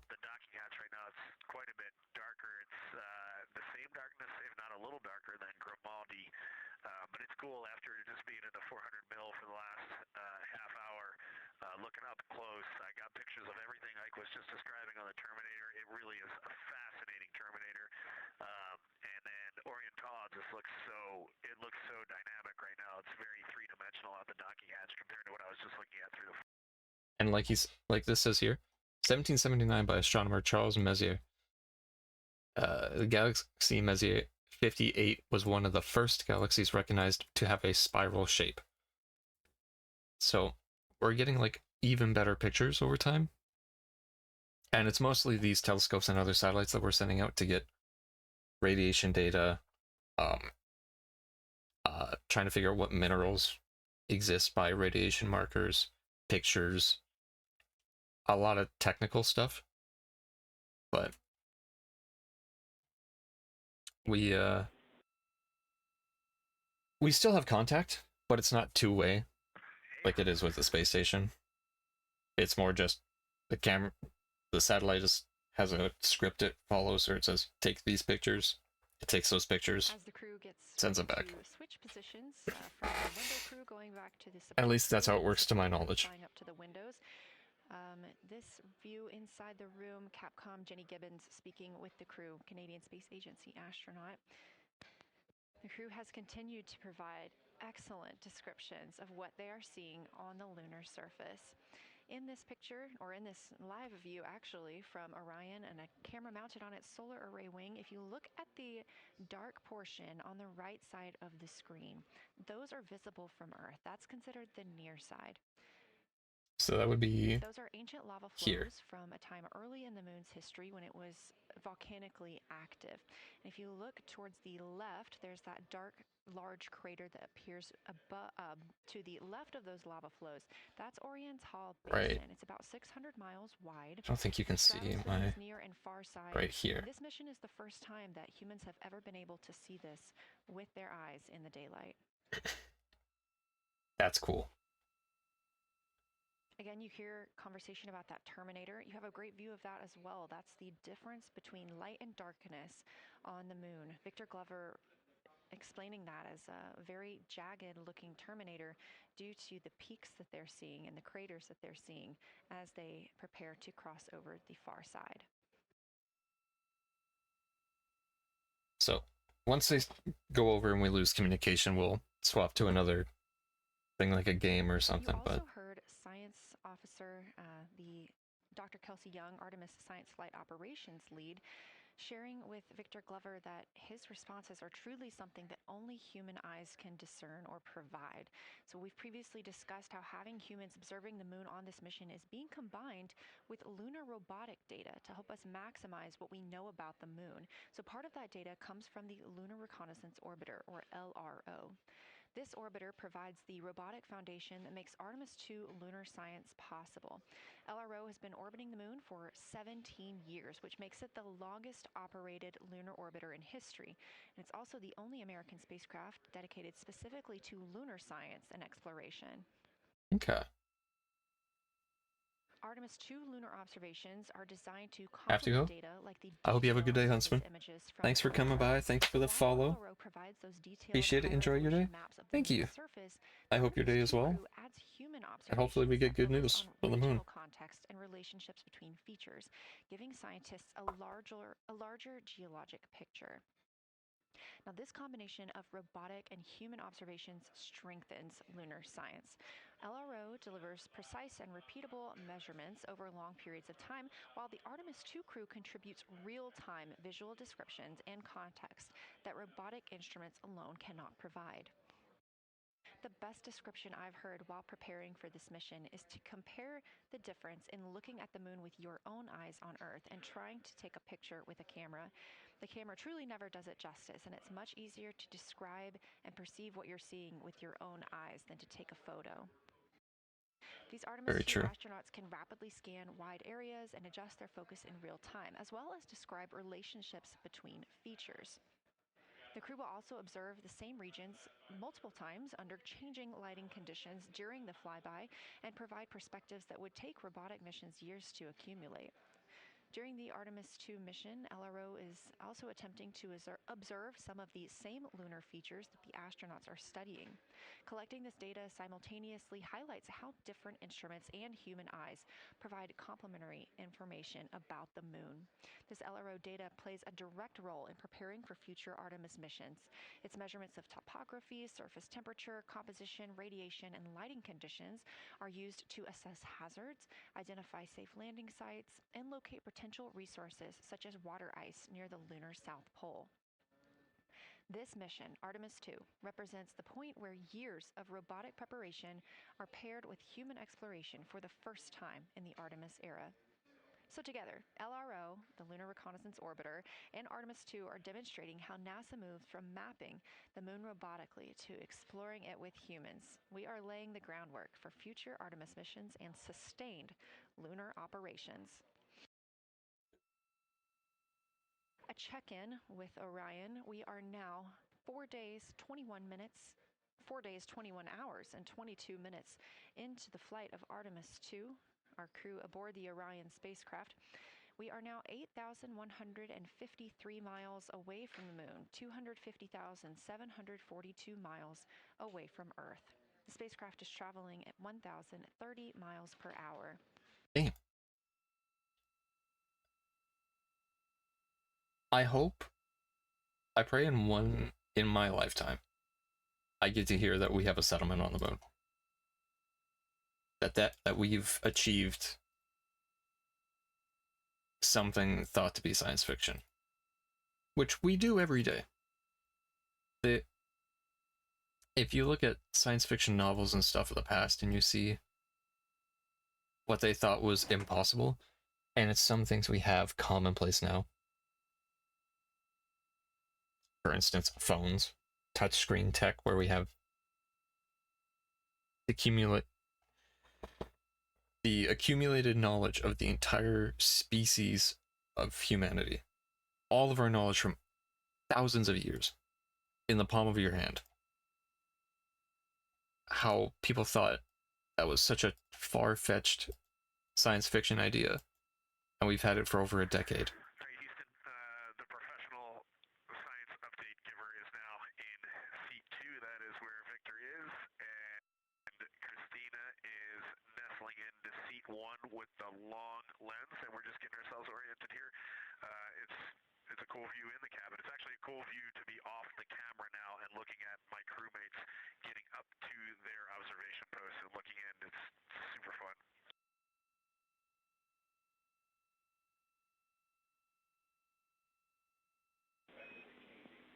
Copy, I'll read. We like it.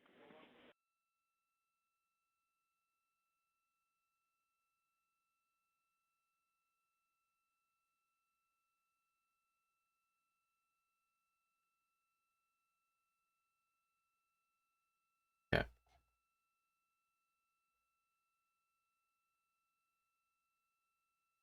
They're just back to silence.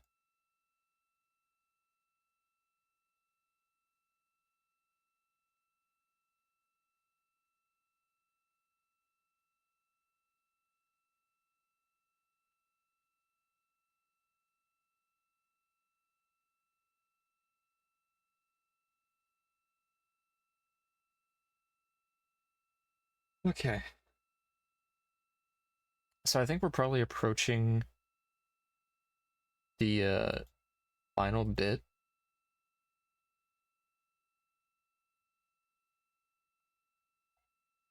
I think.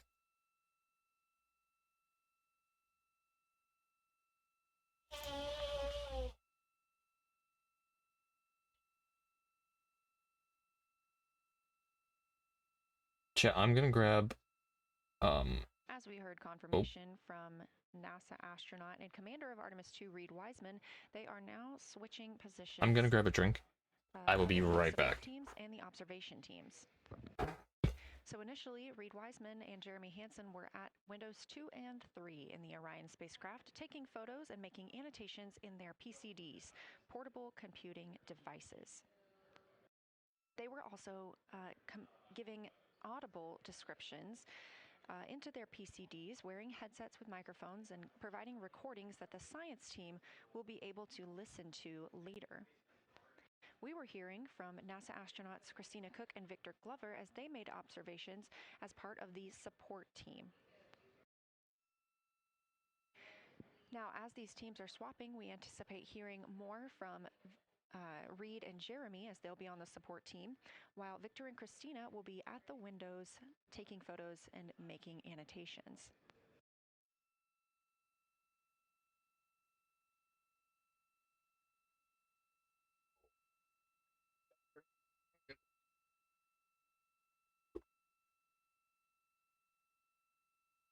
Of course, it's just silence.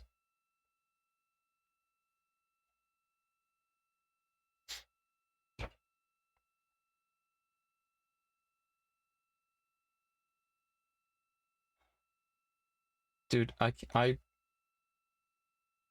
can't wait to hear and see some of the pictures.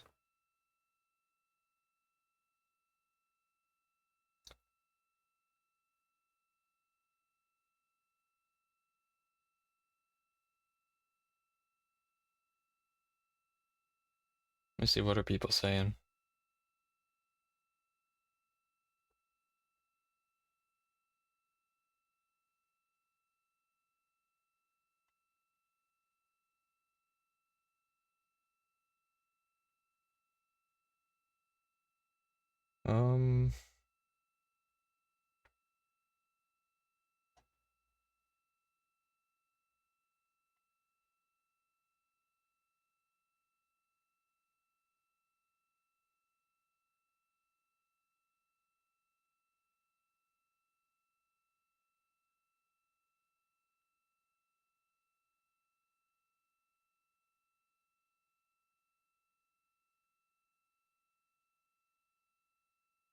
Not seeing a whole lot of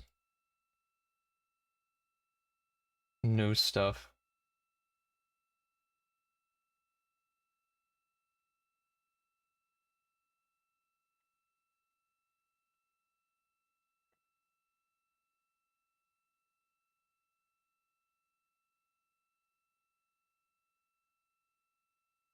I should see what dude.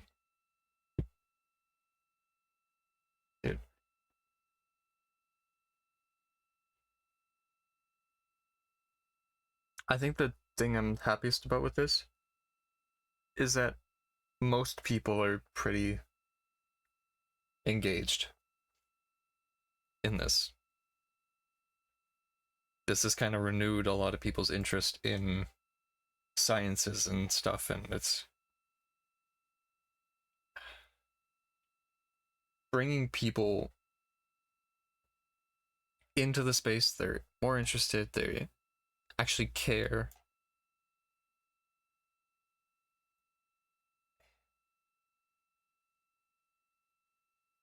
And we haven't had that for a while, I think. Very few times, or very few things happen that cause such a global interest in something like this.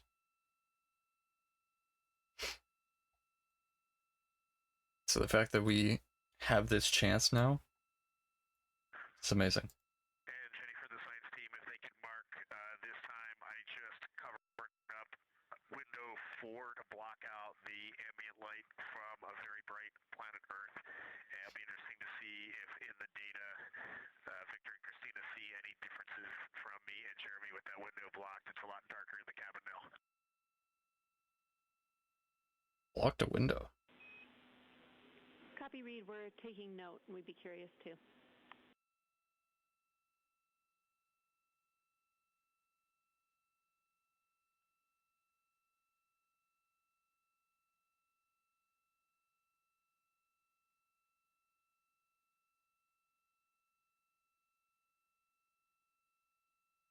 Oh, I don't even know what we would do after this.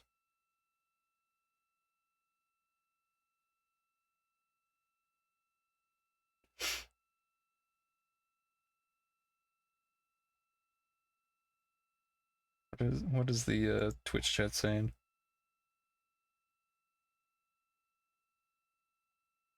It's just emoting spam. Where's XQC on the moon? Hello from Poland. Great conversation, great ideas coming from NASA Twitch chat.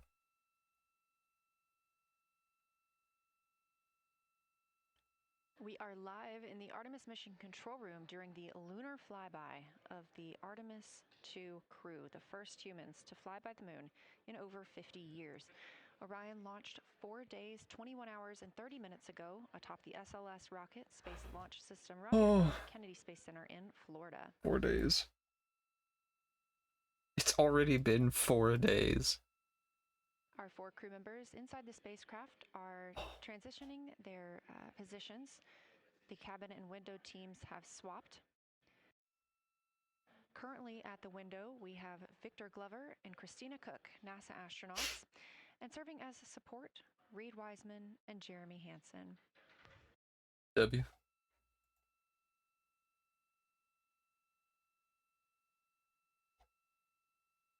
W. Hansen.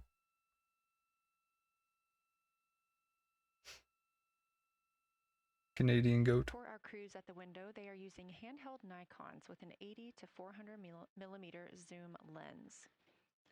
There are also GoPros on each of the solar arrays on Orion, and that's where this view is coming from right now. We have an interior camera of the crew as well, but they have dimmed the cabin lights. They've actually turned off the cabin lights to allow them to better see outside of the spacecraft. This also helps prevent any reflections from lights inside the spacecraft reflecting onto the windows while they are photographing the moon. Good idea.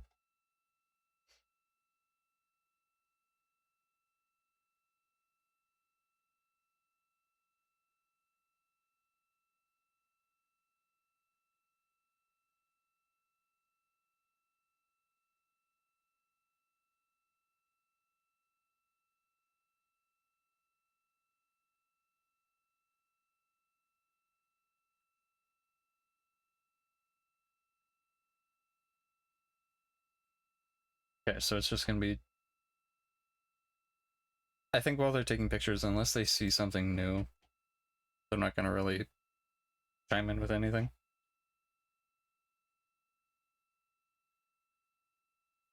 So I think we're good to just wait.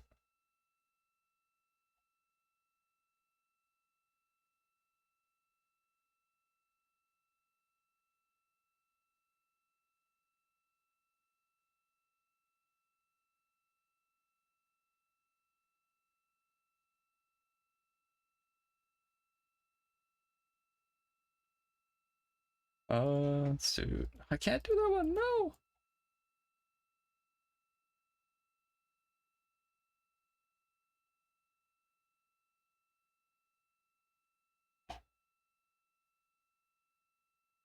Let's see.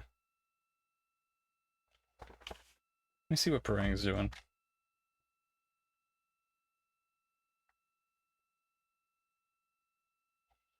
Like...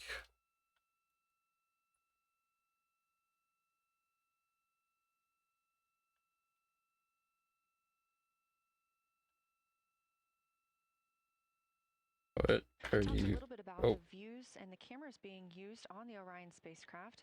And again, we do have GoPros on the tip of each solar array wing. Now, the bandwidth is a little bit limited because having a crew on board, we do have to downlink a lot more data. That includes their environmental control and life support system. We are not the only data, this view that you see, coming down from the spacecraft, and so we do rely on sharing some of that with the other flight controllers in mission control. This helps the team monitor all systems aboard the spacecraft and ensure the safety of our astronauts.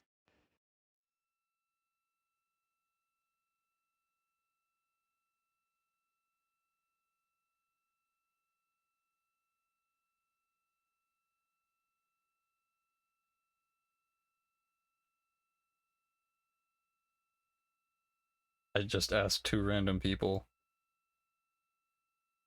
what they're looking forward to the most from this.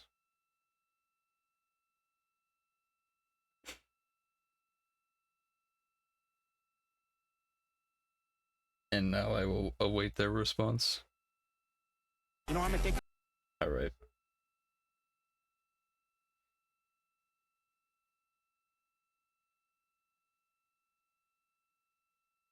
I don't think I'm gonna get a response. I don't think they're reading that. I think what I'm looking forward to the most from this is the data. Pictures are cool. Pictures are great. But the data is what leads to innovation. That's how we get, like, all the medical systems and everything. Standing by for a situation report from the crew aboard the spacecraft. They've been imaging the whole moon. There is now a new crew at the window. That would be Victor Glover and Christina Cook. And so being it's their first time since they have moved up to the window positions, they have a chance to orient themselves and describe and take pictures of any color or albedo variations across the surface. Reminder, albedo is the brightness or reflectiveness. Integrity Science for a science sit rep when you're ready. Oh?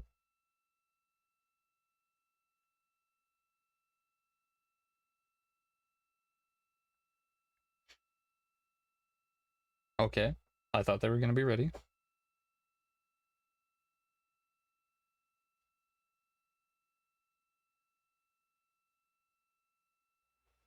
Put the music back on, I guess.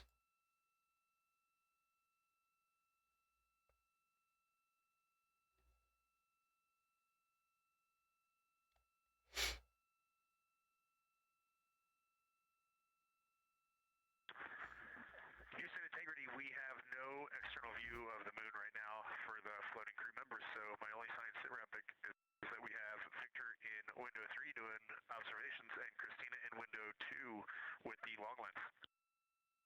Okay.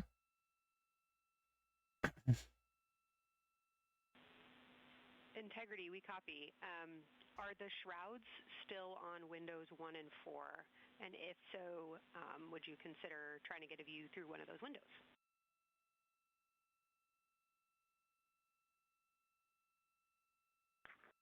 We cannot take the shroud off of 4 because the Earth is too bright and it's impacting Ike's peripheral vision. And then I can get a grazing glimpse out the docking hatch window. I can see Oriental south down to the South Pole.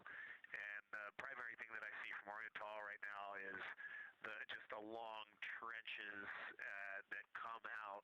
And, you know, when you come out the north side of Oriental, the ejecta kind of boulders across the northern half of the far side. But coming out the southern half of Oriental, I just see those large, here they look like gorges. They're almost like rain when it comes down the Grand Canyon and fingers off into the desert, kind of what it looks like. Also, Burgess Alpha is extremely bright. It's the brightest thing that I can see. Even brighter now than Aristarchus, which is heading off to the Terminator. It's almost impossible now to see Aristarchus, the thing that Jeremy and I looked so much at.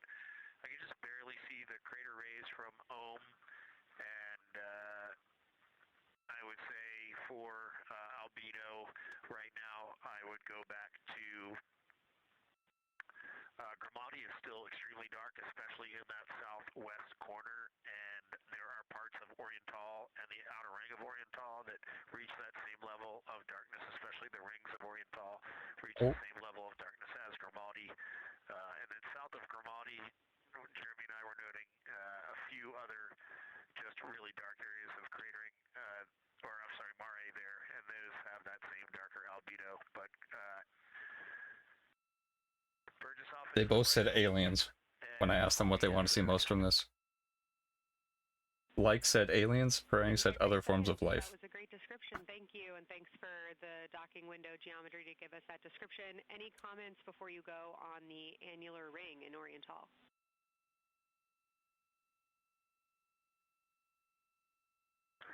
The annular ring, which I think everybody kind of describes as like a pair of lips or a kiss on the far side of the moon from here, is very circular in nature. The northern part of it is wider, darker. The southern part is much lighter.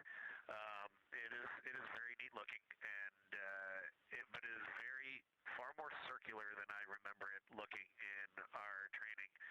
The darkness of the northern side of the annular ring is the same darkness from here out this docking hatch window as the center mare in Oriental.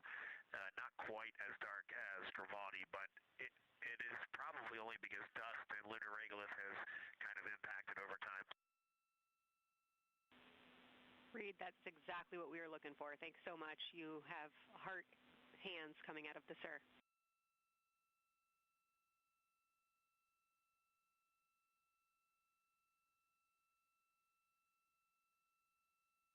Say that again, Kelsey. Just saying that the SIR was really excited about that. That annular ring was something we were really eager to hear about, so thanks.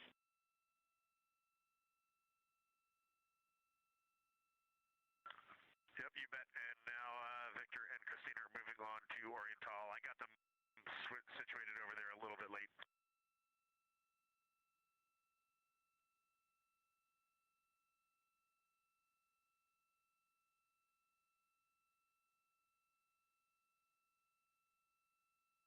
Burger? Wait. It's like, Jet, do I get a burger? Thoughts? That was NASA astronaut Reed Wiseman, now providing a science sit rep as he is away from the windows most of the time. He is working as the support person along with Jeremy Hansen in the spacecraft, as Victor Glover and Christina Cook are now at windows 2 and 3, able to photograph the moon.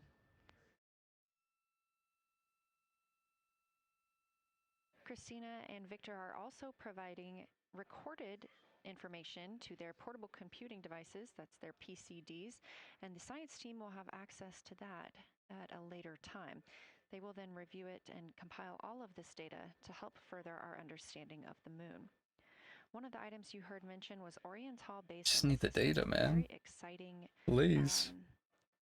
Opportunity for the crew. They have all been very excited about seeing Oriental as well as the science.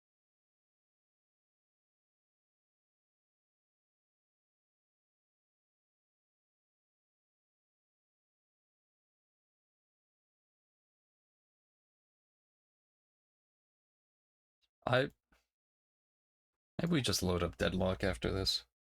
No! Twitch Fire! Why would you do this? 400mm zoom lenses to create a mosaic entire basin. Okay.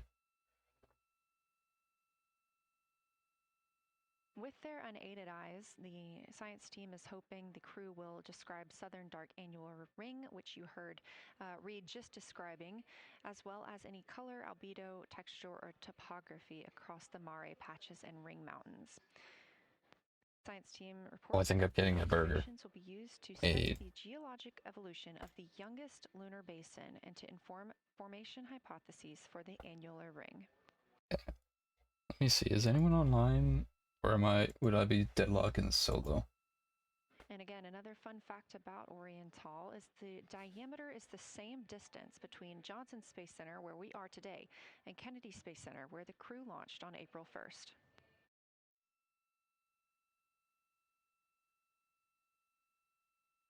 Jonah's offline. Alas offline. Anga offline. Void's probably busy. Fence, I don't fucking know. Fence is like guarding a yard or something.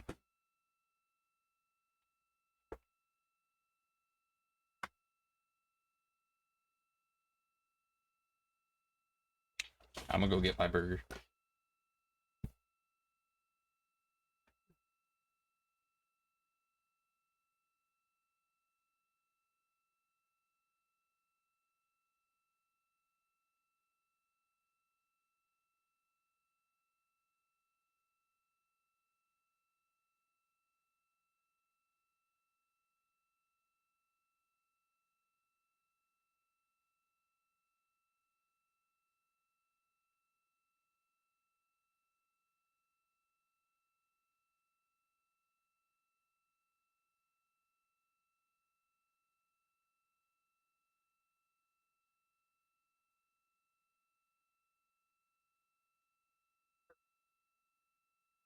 This live view from the Orion spacecraft on the Artemis 2 mission, now 7,373 miles away from the moon, 251,130 miles from Earth.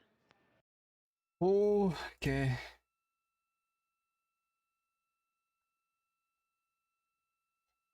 Slowly but surely, we're getting closer, chat.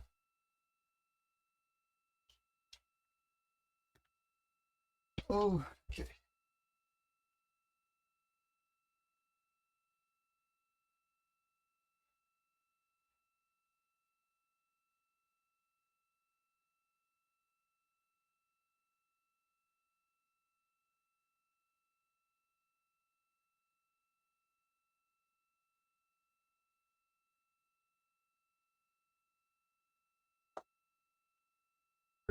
Acquired.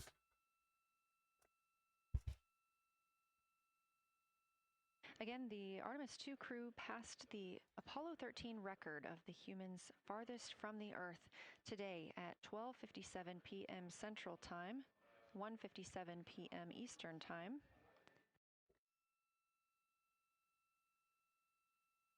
Just DM to Void, see if it's busy. That distance set by Apollo 13 was 248,655 statute miles. We have clearly passed that, and we expect to pass that by about 4,105 miles. That will be when the spacecraft reaches its farthest distance from the Earth. It could be around 252,760 miles, but again, these are approximations and our targets, and we will make sure to report back the final numbers once we have them. Message sent.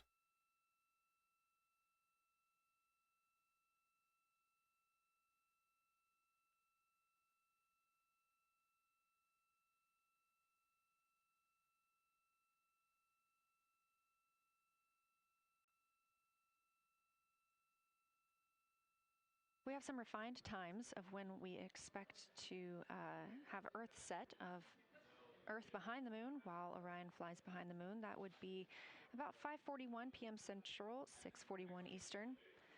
The He said spacecraft yes. would make its closest approach to the moon at 6 o'clock Central, 7 Eastern, and that would be about 4,066 miles.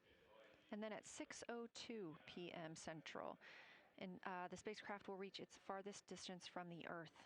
We anticipate that'll be about 252,755 miles, which would be 4,111 miles farther than Apollo 13. We would see Earthrise again at 6:21 p.m. Central Time, and a few minutes later, regain communications with the crew.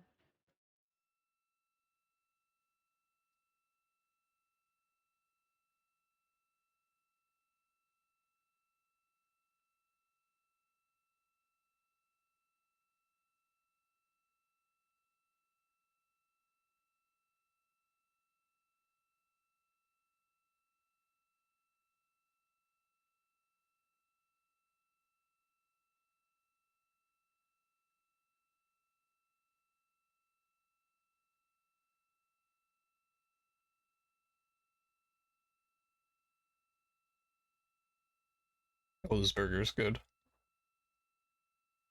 Currently aboard Orion, Victor Glover and Christina Cook are the two team members conducting lunar flyby observations, meaning they are using the Nikon cameras to photograph the moon, and their PCD, or the portable computing device, to conduct annotations. They are both recording information that will be downlinked to the science crew, and tomorrow morning the science team will have a conference with the team while the information is so fresh. They'll be speaking with the crew about their observations and their data collection.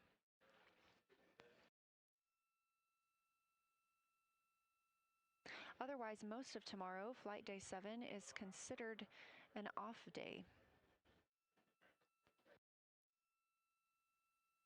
An off day.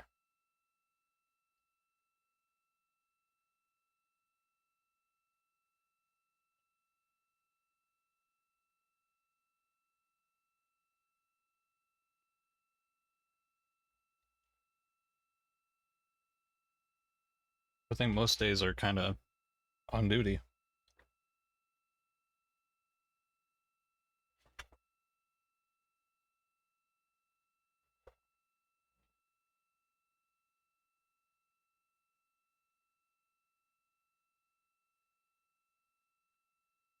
At least I would think so.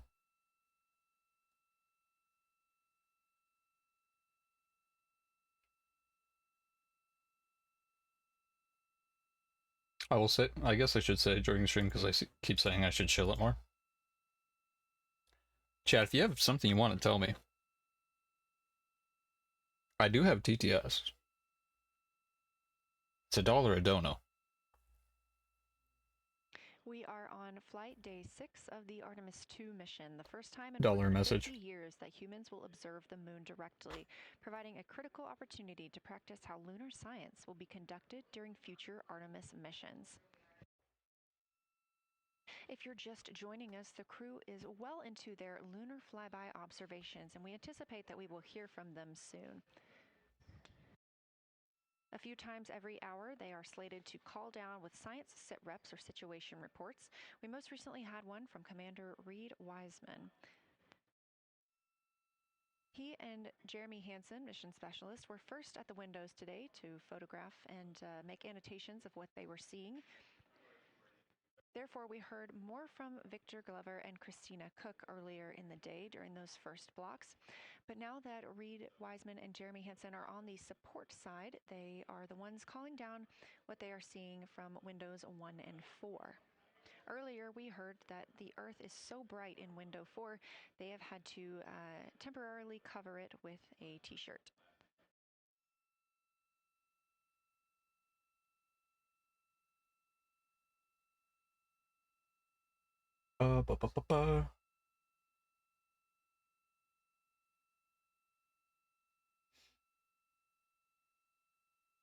The moon preserves a near continuous record of solar system history that has been erased on Earth because the moon doesn't have an atmosphere. So things that we experience on Earth, like weather or plate tectonics, don't really apply. So the lunar surface retains evidence of ancient impacts, volcanism, and solar activity that scientists can study today. And studying the moon helps scientists understand how planets formed and evolved, how the moon influenced our own planet Earth's history, and how the sun shaped conditions across the inner solar system. The moon also serves as a unique platform for studying the broader universe. Artemis science is designed around questions best answered by humans, working alongside robotic systems, combining decades of robotic lunar data with real-time judgment, context, and adaptability that only humans can provide. This mission, Artemis 2, is serving as a proving ground for lunar science operations, which allows NASA to test how science is planned, executed, and supported during a crewed deep space mission ahead of our future Artemis flights.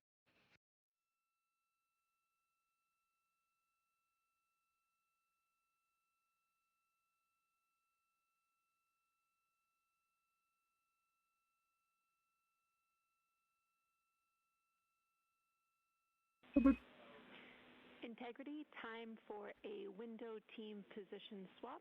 So Victor and Christina, please switch places if you've not done so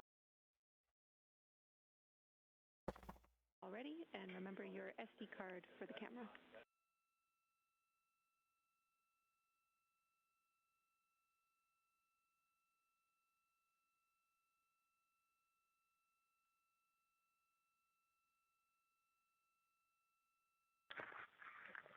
We're in the swap right now. They're wrapping up their last comments, and they'll switch over and change guards from the long ones.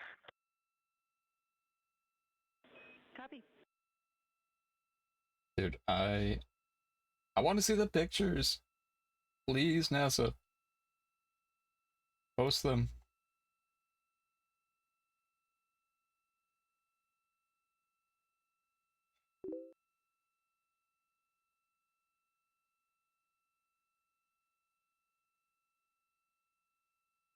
As you heard in that call, it is now time for the team members at the window to swap positions. That means Victor Glover and Christina Cook will be switching roles. One of them has been photographing the moon with a Nikon with an 80 to 400 millimeter zoom lens, while the other was making annotations on their portable computing device.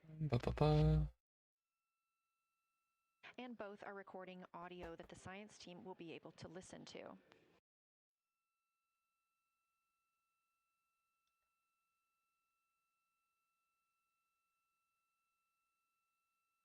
We are now 2 hours and 10 minutes until we expect to lose signal with the spacecraft as they fly behind the moon. And the next target for the crew is considered a crew choice event. They have the option to focus on any regions or patterns or features that interest them. Oh. The science team has asked the crew to capture pictures that illustrate their choice, as well as at different zoom levels, and to describe why those certain features or regions caught their eye.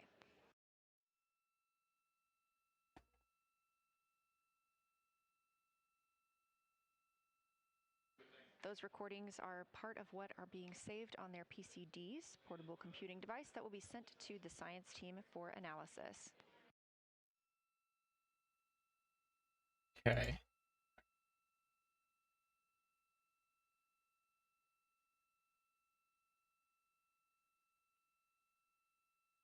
The crew has been allotted 8 minutes for this crew choice event, and it's also a time for a scheduled sit rep or situation report. So we expect to hear them calling down what they are seeing soon.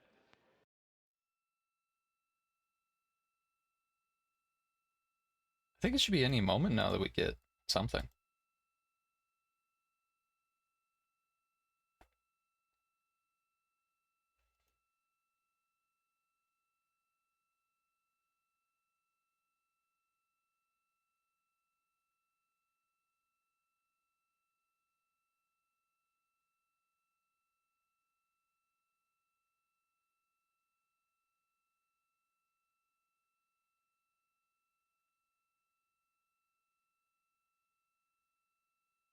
Something that the crew or that the science team has used to help prepare the crew is a cue card. These ask for a feature ID if they happen to know the type or name, and if it is a target. Of course, in this situation, when they have a crew choice, they do not need to, it may or may not be a target. They want to know the location and the observation style. They've also asked for the geometry of what's being captured, the size, shape, boundary, and preservation, as well as the color and shadow. So the color tone, the albedo, that reflection or brightness, and any shadows or illumination. Next, they're interested in structure and texture. That includes slopes, structures, and textures, of course, and geologic relations, like association to other features, any contact to those features, and of course, their thoughts, impressions, or interpretations. They are interested even in emotions and excitement that the crew may be having. Same. I'm glad they note that they take emotions into effect. This flyby day has been practiced in many ways, even in Sims here in Mission Control Houston. The team also conducted some field work, learning how to look for specific geologic features. They also photographed a large globe, and the science team helped them determine which features they would be targeting and how to look at those. Okay.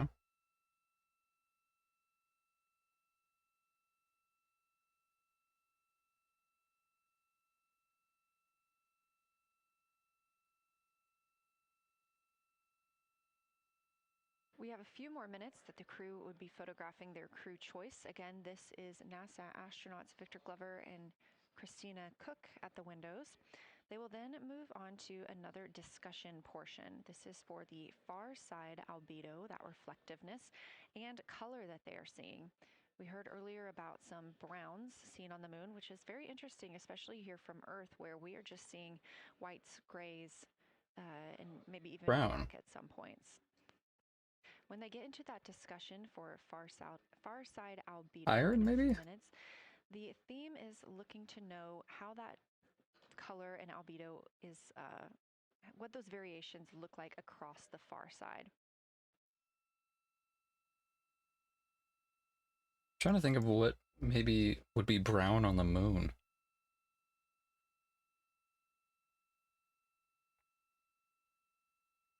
Maybe like a waterbed? Possibly?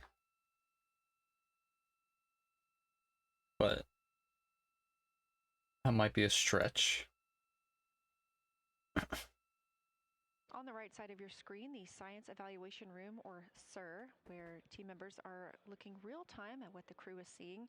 And even earlier, we're... Houston Integrity, you ready for a science zero? We'll take it. What do they have? Okay, the crew has swapped positions. They're in their crew choice element. I've been listening to both of them for a little bit, and they're really enjoying. They both decided to pick the Terminator, and they're spending a lot of time looking at the Terminator, just talking about the resolution that they can see, the depth of the craters, and the various interesting and unique excavations that they can see. So Victor is on the long lens, and Christina is just looking out the window, and I'm sneaking a peek in T-shirt window. It looks like, I don't have the best angle here, but it looks like Aristarchus is on the limb of the moon now.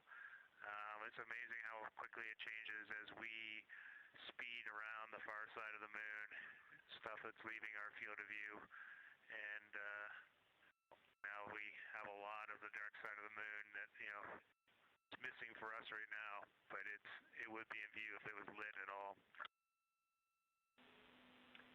Jeremy, Science, thanks for that sit rep. Do have a question. A few times we've heard you and the other crew describe change during the course of your flyby. Would be interested in future descriptions of more verbosity about how it's changing. Thanks for the great sit rep. Verbosity?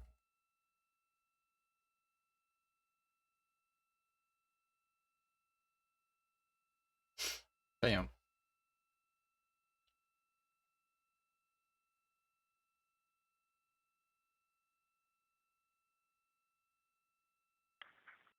Yeah, Kelsey, sounds good. We are definitely keeping an eye on that. My eyes have just not readjusted. The moon is so bright when you come back to the window. I was just in the interior of the cabin. I've come back to T-shirt window, and it's just overwhelming brightness, and my viewing angle is a bit challenging, so I won't be able to give you great observations from this window. But I will talk about something that I was talking a lot about in my recordings earlier, which was we've been talking about some shades, and so we have obviously the dark and the light gray, and then we've talked about naming some colors, a brownish hue and a greenish hue. And I'll tell you, like right now, Aristarchus, the plateau is hard for me to see from this window. I wonder... That had greenish hues to me and was very unique. I didn't see anything like that Green. anywhere else on this side of the moon. And then I see a lot of these, what I would call brownish hue areas. There's a number of them. And they, for example, in the northwest corner of the highlands, to me it looks like the brownish hue is caused by ray or ejected material landing on the highlands, and then we obviously see the ray areas as a lighter albedo, but in between the rays where the deposit would be thinnest, that is what it looks like is causing the brown to me. So I saw that in the northwest side of Aristarchus, or sorry, that dark area of the highlands, northwest side of the highlands. I saw it in the highlands to the east of Glushko, and then I see those same brownish hues west of Oriental, and I drew a contact there on OneNote, but that's a huge region, kind of like a piece of pie with the point of the pie pointing at Oriental and then going up towards the northern side of Hertzsprung. And that is an area that just looks like a different, that brown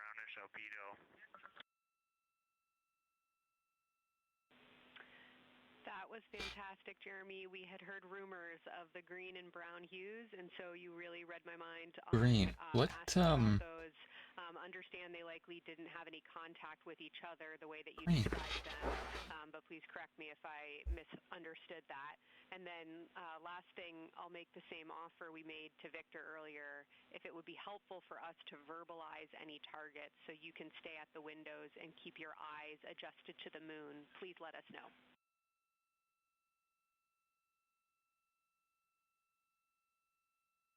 I don't know what would be green on the moon. If you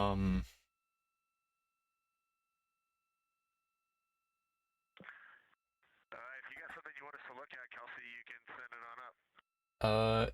Copper, I'm guessing maybe? Definitely not looking like to something interrupt your slow oxidized, reading, Jeremy. but there's Only not really... offering assistance if you guys want to keep your eyes off of the PCDs.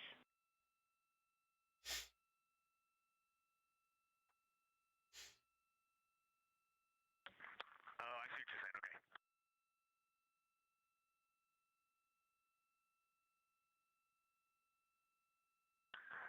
I'm trying to think, like, I don't know what would show as brown or green on the moon. Apollo, but the thing that is just most fascinating, I think, to me and Victor right now is even as rugged as the far side looks, when you look at Oriental and Home, it's rugged.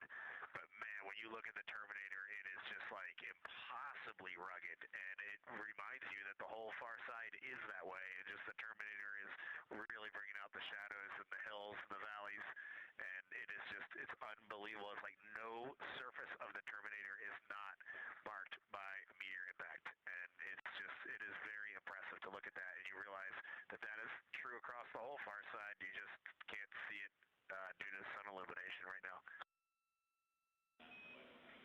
Reed, Houston copies, and we were commenting on the same thing. Even from our view, the Terminator looks absolutely alien because there's just so much texture in there that we're just not used to seeing. So thanks for sharing that with us.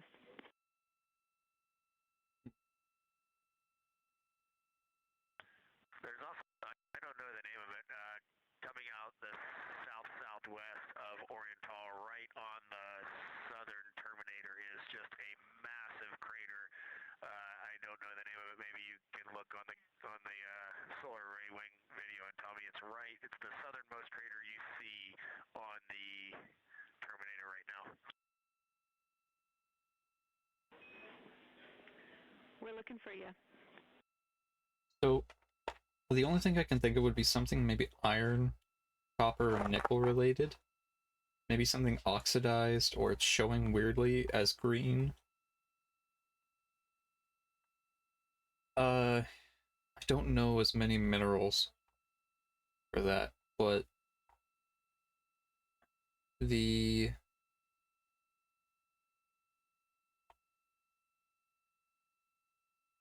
not emerald. I don't think it would be...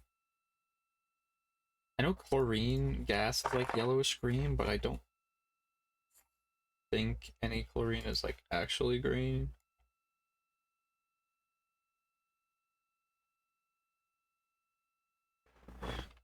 Brown spots on moon.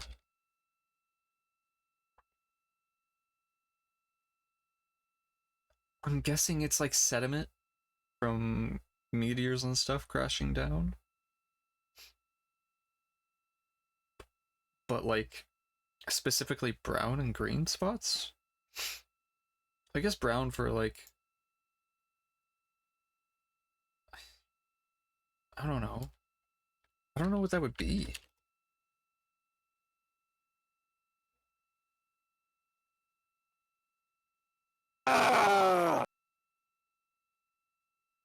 Alright, Corvette. What the fuck?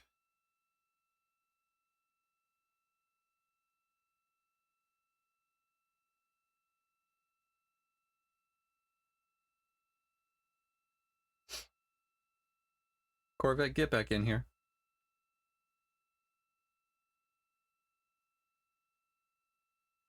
You're talking about brown spots? They are identifying like entire swaths of land on the moon that's just brown or green. We're loving that picture. Thanks for showing I have us. some brown And spots. Reed, I bet you do. To your last question, we believe that is Chebyshev crater. I don't. And the surge. I'm watching the lunar thing, the flyby. Oh, that's cool. It's going so slow. Yeah, they are, I think, 7,000 kilometers away from the moon. And they go like a little bit faster. I want to see like. They are going 16,000 kilometers an hour. Thank you. Well, I should go like double that, maybe even triple. They would become paste, I think. Oh, well. Skill issue. Skill issue? Alright. They're seeing islands of like darkness on parts of it. Aliens? No, Wait, you said we're aliens? They're seeing oh my islands God, of darkness. Glorb. Control in Houston, Dude, we Texas. got Glorb. Mission Yes. lapse time 4 days, 22 hours. Not once did I say alien. Glorp and Glurm. I am kind of waiting for them to get like on the dark side of the moon where we've never seen before, and it's just like there's a city or some shit. Dark Side of the Moon by Pink Floyd. No, with Transformers. Oh. I'm waiting for there to be just like. Have you know that Smiling Friends clip where they go up and they're like, oh, and they're looking at the Earth. Yeah. I'm waiting for them to get something where they see something that's just. Whoa. What the hell? That was their phone. How do they have service? They don't. They took a picture. How do they take a picture if they don't have service? What? I can't do that. You can't take a picture on your phone without service? Yeah, bro. What? Well, I gotta use Instagram. I gotta share it to my story, you know? Oh. Wait, you use the actual camera app on your phone? Yes. Wow, you're old. Oh my God. What the fuck? What? Hold on. No. But pretty cool in the meantime, just to see one quick You don't shot use from what the crew is Instagram? seeing. Not for a camera, no. Oh, damn. And this view from outside the spacecraft on Orion's what the solar fuck? array wing. No, bruh. I use the Orion actual is now app. I only use camera when 643 miles the away camera from the thing moon on and my continuing to grow Instagram closer. or Discord. Again, their and closest send a approach picture will of be about myself. 4,066 miles. They The best comparison They is if you held a basketball two of them have an at arm's iPhone, length. That's and they about posted what it would pictures. look like to the Artemis 2 And crew at we're the gonna see closest iPhone ads being like, Artemis 2 is shot on iPhone. Type of shit. But I'm waiting we lose communication for like 6 hours. They come back, and it's like, yeah, half the moon is just missing. Oh. Like when the moon is a crescent, that's just what it looks like from the side. Oh. Or just some like, yeah, Dude, there's that'd nothing. Be like some Earth is flat type of shit, you know? If I hear the description, it looks like a bite's taken out of it or something. Or it's gonna be like, yeah, there's nothing there. It's craters. The one thing is like, because they are the far side of the moon is the side facing away from us, obviously. It's gonna have infinitely more craters than the other side that we see. So I'm curious to know how bad it is. Because effectively, is it art? Do we know it's bad? No, but imagine looking at someone every day every single day you see someone, but you only see the left side of their face. At the very top, a camera coming from Orion. That's effectively our relationship to the moon. Of the moon. Yeah. We have 3 more flyby observation blocks after the So completion of imagine as they slowly turned and they had like,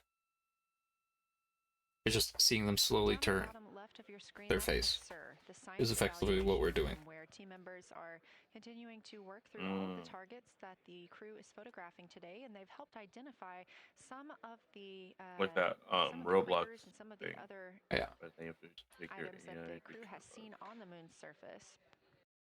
Down on the right is Artemis Mission Control here in Houston.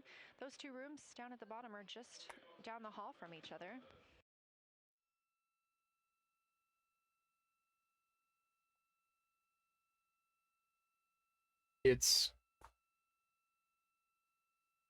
I would love for there to just be like aliens and they're like, oh shit, they found us, and they scatter like cockroaches. A few minutes away from the next cabin and window But I also stop. like, That means Victor and Christina, who have been at the windows, I want to see the data. To the cabin, the background essentially, and be their support crew for and like Reed and the pictures are cool, but seeing like the topographical data, seeing whatever crevasses, canyons, mountains, hill, like everything there, gives us a picture of like possible spots for habitation. Living on the dark side of the moon, it's infinitely colder, right? Mm-hmm. But I think in our lifetime there will be probably a settlement on the moon. Maybe not like a permanent one, but like an outpost. But there will be a livable thing on the moon. Dude, that's cool. I can't lie. It's really cool. Dude, oh my god. Imagine playing Fortnite up there. Why is that your first? Dude, watching some reels, sending it to the people up on, down on Earth. Some dipshit's gonna go up and just start being. He's gonna be like, I'm gonna be the first to stroke it on the moon. Dude, that. Oh my god, when that shit comes out, the memes are gonna go crazy. I actually cannot lie. The crew is continuing Dude. the discussion portion. Imagine being the first person to give birth on the moon. Targeting package where it says First person to buy something from Walmart on the moon. The science team is looking to get a good understanding of what the crew A fucking by and large. far side at this Wallpy. point, and its brightness as Panic well as and buy everything. We did hear on the moon. Canadian Space Agency astronaut Jeremy Hansen reporting that they could even see brown. Dude, I bet you there's a bunch of like fucking I'm really looking forward to unknown those diseases photos. up there. And in just a couple of minutes, Probably. I mean, there's bacteria and stuff frozen in the ice on Earth, so yeah, there's bacteria on the moon and ice on the moon. Then, but the thing is, like, because we're so close, another rundown of just how and sometimes stuff that hits one goes to the other, activities have been timelined, and there are these and we're made from the same rock. A lot of the bacteria we find is kind of similar to ones we already have on Earth, so it's like it's not too different. Coming up on the end of the second block, and we'll start the third soon. Yeah. But so at any time during those blocks, two members are at the I had someone come in earlier one is taking asking if we could put an atmosphere on the moon. Has a blue shroud over the window to help. And I don't think we can do that. From inside the spacecraft. See, I would have, if we could, then I'd zoom lens. And the other astronaut on the window team, it's like using their portable the whole thing of like putting an atmosphere on a planetary body. Both of those crew members are I don't know if you remember. You can make like artificial building. Yeah, you can use habitation modules. But you remember a couple years ago? No. Before Elon was like crazy. Or he was crazy, but before he was like racist. He was like, yeah, let's just nuke the polar caps on Mars. What? There was an idea of like the ice caps on Mars, right? A lot of water. If we nuke them, all that heat and everything could terraform whatever and create an atmosphere. It would create rain and whatever. The problem with that is, one, we can't get anything to Mars like that. Secondly, if you send enough nukes to do that, you kind of just irradiate the planet so that, yeah, you create an atmosphere, but we wouldn't be able to live on Mars for a while. The only thing we're missing is what you meant about the photo location on Victor's PCD. And hello to my family. I think that must be Catherine and Devin that are there. And I'm trying to find they made it to the viewing room. And we copy. It's time for crew swap. The A team's coming out of the windows, and the B team's going in. I asked Okay, Kerrang and like what they were expecting the most from this. They both said aliens. There are some late load Dude, I photos can't wait for that Glorp. were requested that are now in his favorite photos folder. And you're exactly right. We have Glorp Catherine and to, Devin here. They give you a big wave, and Glorp they're to. very excited and happy to see part of Glorp what you're seeing. to alien on that thing. I'd just be glorping on my shit. I'd just be glorping it in my well, let's just say my glurp. My cereal. My chocolate cereal.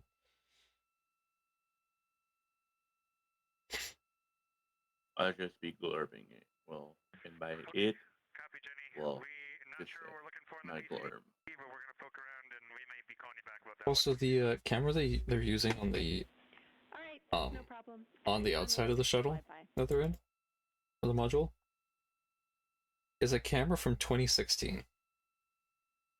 That's crazy. Like a digital camera that you can just buy. Like you That's could buy it for like $200, and that's what took the picture of the Earth everyone was seeing. Oh, wow.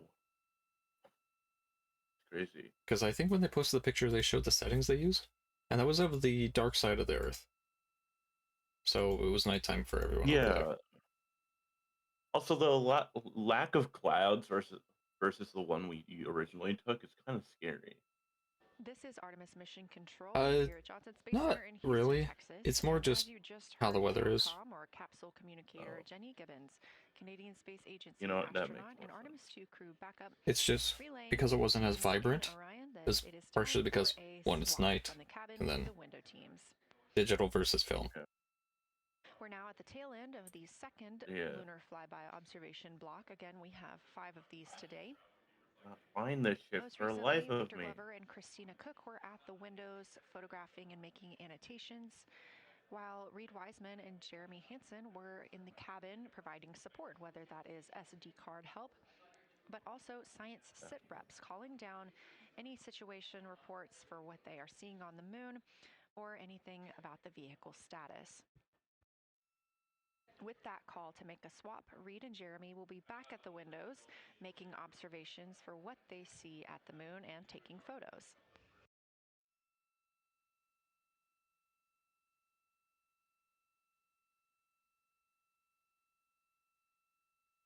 I want to see the photos they took, but NASA hasn't released them yet. Yeah.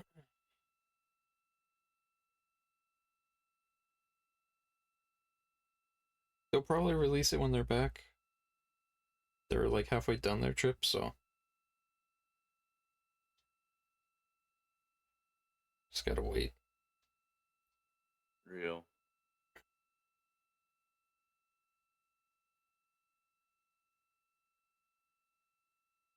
Dude, oh my god.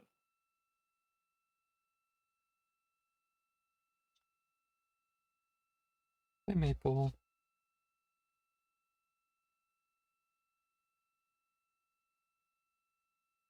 What's up?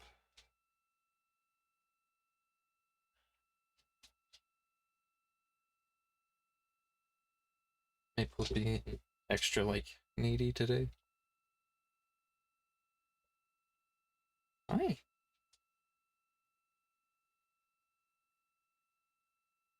You want to say hi to Corvette? Here, say hi. Corvette, say hi.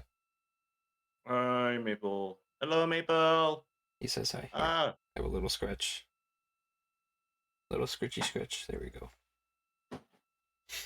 Okay. So, you see them on my screen. You see the moon has that, like, kind of darker patch on the right? Again, you're watching live coverage of That was a lot larger and more in view, like 20 minutes ago. So, over the past few hours, you're seeing the moon slowly rotate. Real. Oh, look at that. 45 minutes, we'll have 2 identical crescents as we change our position in the universe. Right now they can see the Earth and the Moon in the same shot. That is pretty darn cool. Thank you. Oh, whoa. And Where's Earth? not on this camera, but like the cameras they have a camera in the module they're taking pictures with. That's like a long lens, and they got a picture of the Earth and the Moon Crew, the first in the same shot. to fly by the moon in more than 50 years, reporting that when they look out of window 3, one window, they're able to see both the Earth and the moon at the same time now. Now, obviously, our view is from a camera on the solar array wing pointed at the moon, and we hope to see that view of both the Earth and the moon soon. Ew. So, do you have a basketball in your room? Nope. Or something basketball sized? Some upcoming times that you can visualize a basketball? in about an hour and 40 minutes. Yep. Hold out your arm and imagine holding a basketball. You will have a view of Earth going behind the moon. Visually, that is the distance they are from after, just a few the minutes moon. later, we will lose signal with the Orion what the hell? spacecraft. This is tracked as it is That's going cool. behind the moon and out of reach of the Deep Space Network. At 6 o'clock p.m., the spacecraft will make its closest approach to the moon at a distance of about 4,066 miles. Oh, 4,000 miles Central is how far they'll be from the moon. Farthest distance from Earth at about 252,755 miles. Of course, these are approximate, and we will make sure to provide you. They'll be around 250,000 miles from Earth. Those are confirmed. At 6:21 p.m., we will have Earthrise from the Orion spacecraft. Hi. But we will not have communications with the spacecraft until 6:25 p.m. Central, when we expect to acquire signal with them. 6:25 p.m. Central is when they'll have communication again.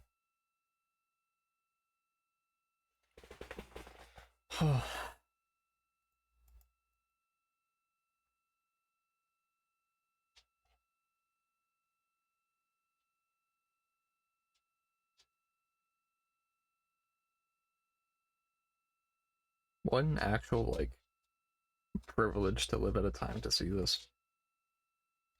Dude, yeah. So, that's good.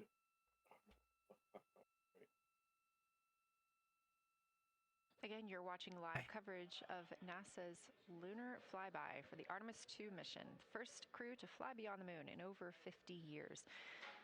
The astronauts inside the spacecraft are switching positions, 2 at the windows and 2 serving in support roles, before they start their third timelined flyby observation for today. Like, imagine being for the first humans to ever see something in history. Describing what they're seeing, all well trained by the science team here on the ground.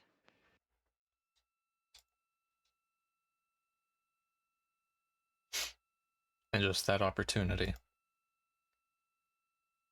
Aga, hello, Devoid. Hi, Devoid.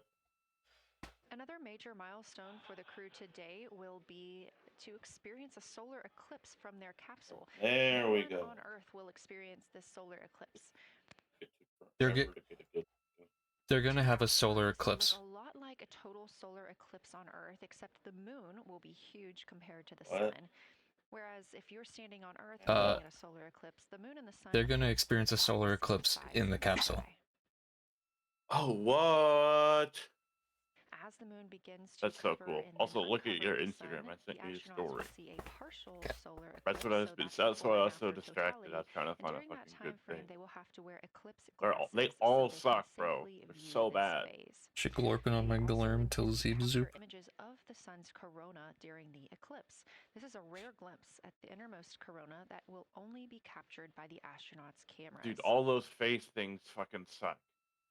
Why not? During the eclipse, we also look forward to the crew members describing. And like, there's a bunch of them that are in like different languages that I can't understand. The size of the corona and potentially even lunar dust. Fucking Russian or Chinese or something. At the same time, Venus, Saturn, Mars, and Mercury will be near the sun, so they may be able to identify what part of the sky they're looking at. This can help train future Artemis astronauts on what part of the sky they're seeing, which is useful knowledge in challenging situations when they may need to rely on that information instead of instruments for navigation and orientation. That eclipse window will last about an hour, and it'll happen near the end of Enter. the day today, closer to 7:35 p.m. Central, 8:35 Eastern. Boom.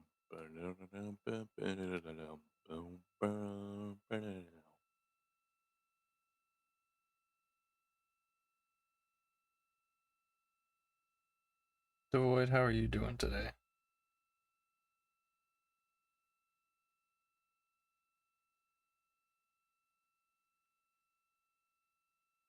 Bober.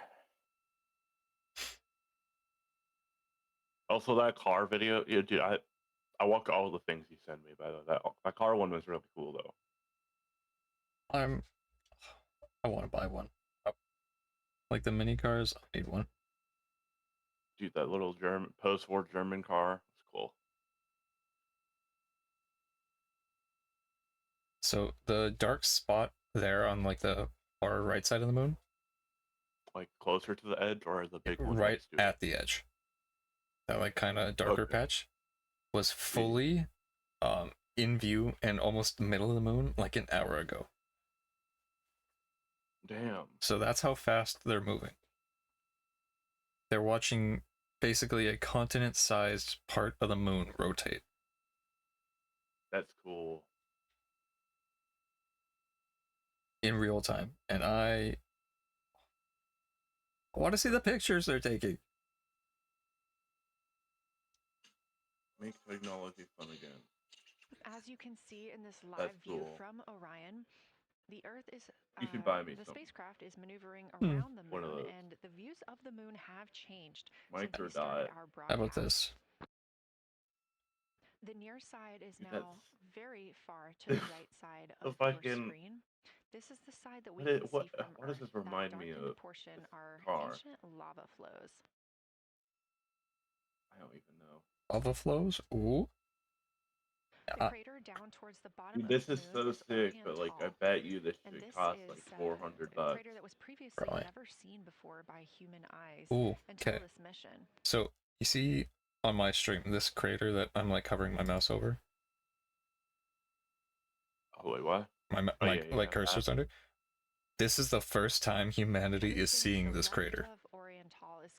That's so sick. And this is what we typically do not see. That's from so Earth. cool. Hello, Oatmeal.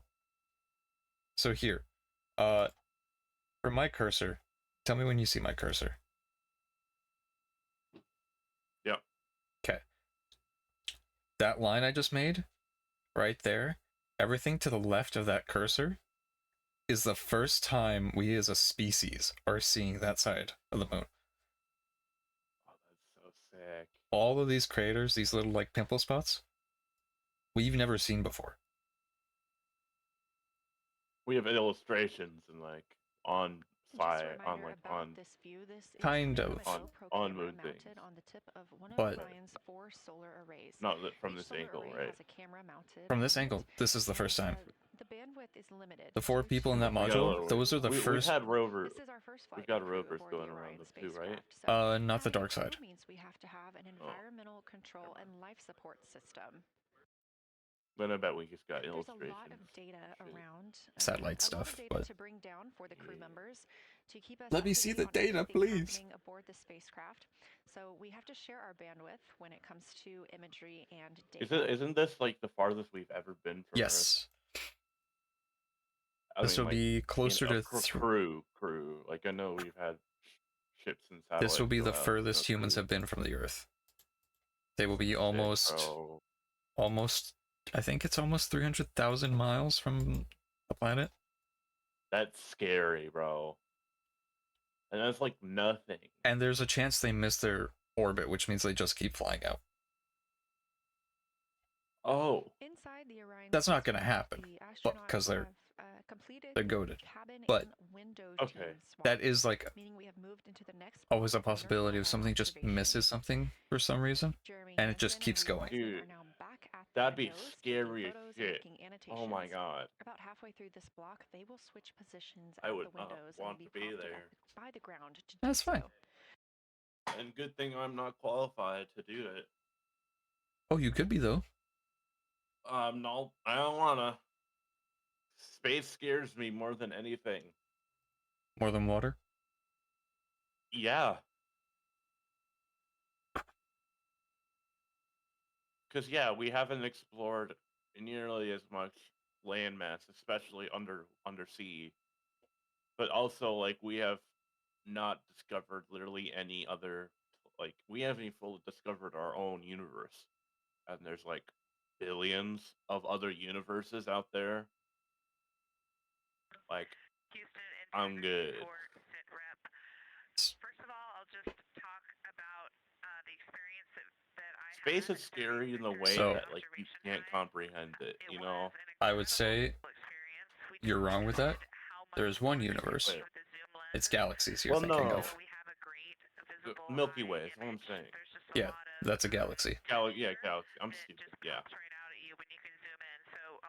Yeah, galaxies. It's just, my mind can't even comprehend how big that is. It's like there's a whole, we know there's that, like, whole area of just nothing. Okay. There's Let multiple of them, right? me pull up a Twitter account to show you. Oh, God. What is that big space of nothingness that I'm talking about? What is that called? And how big is it? I remember it being, like, pretty big. Oh, so it's on your smaller monitor. You can't see. So, right there.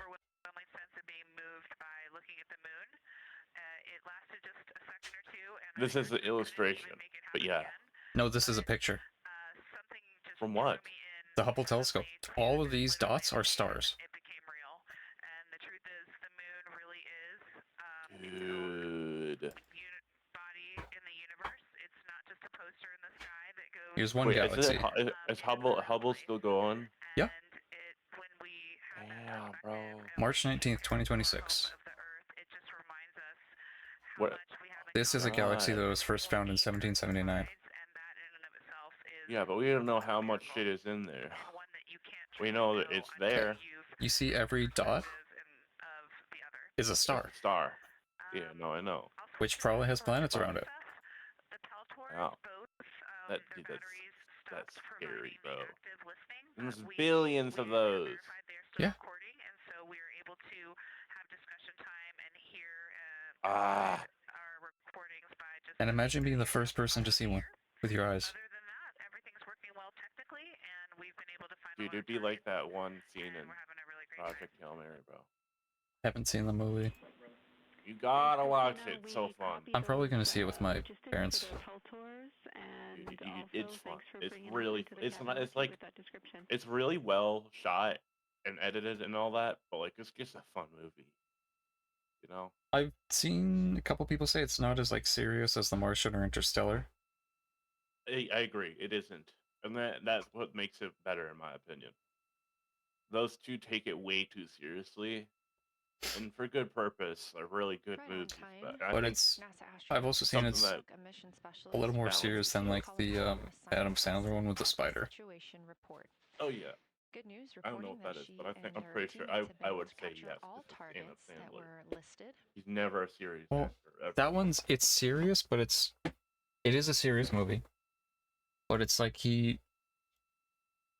think it's meant to be he imagines there's just a giant, like, dog-sized spider in a space capsule with him.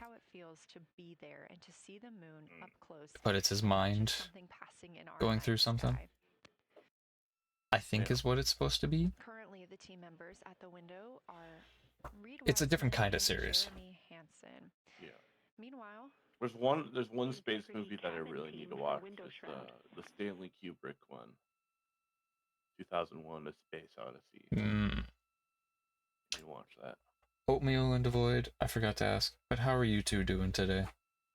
I hope you're doing well, right as the ads start, as I say that. Great. Fantastic. Dude, I'm tired. You're always tired. Your mom is a nice lady, and what of it? And your mom. I don't know. We're listening. Go ahead, Jenny. 9:20 p.m. EDT. Hey Victor, we have a temperature constraint on the EDT. windows, and So the 5:16. shroud So might in be 4 hours close. will be the end of this If you want flyby. to check on the state of Fortnighting. window 4's shroud, whether you believe it's still necessary because maybe things have changed with our viewing, and if so, we would like to request. Do we go the another top 4 shroud hours with removed. this? Nah. You do 5 or 6. Houston, we Or believe 7? it is necessary. We pulled it off Yeah. close to the corner. It is very I know bright, your games. and it would affect our night It's vision. Shannon. Mm. Maybe colors. Mm. But is there a time? Can you tell us Miss when we would have Shannon. I hope your taxes increase. Good thing I don't pay for any.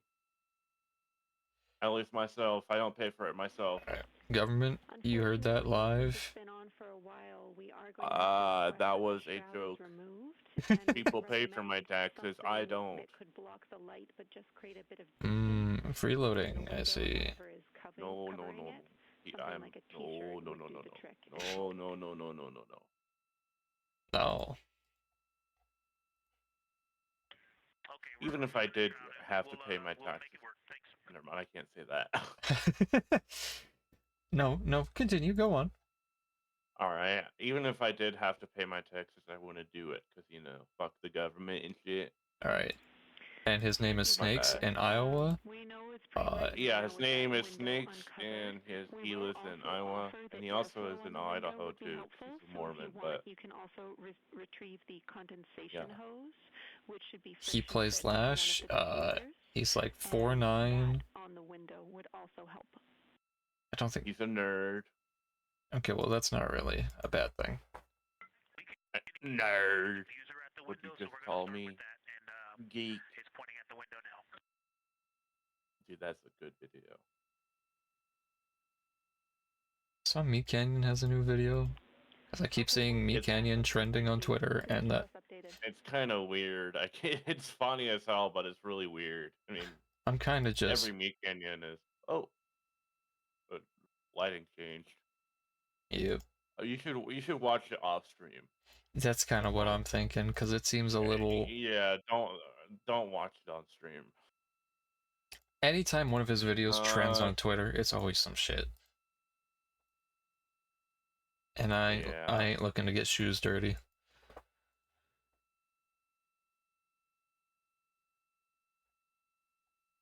It's so silent.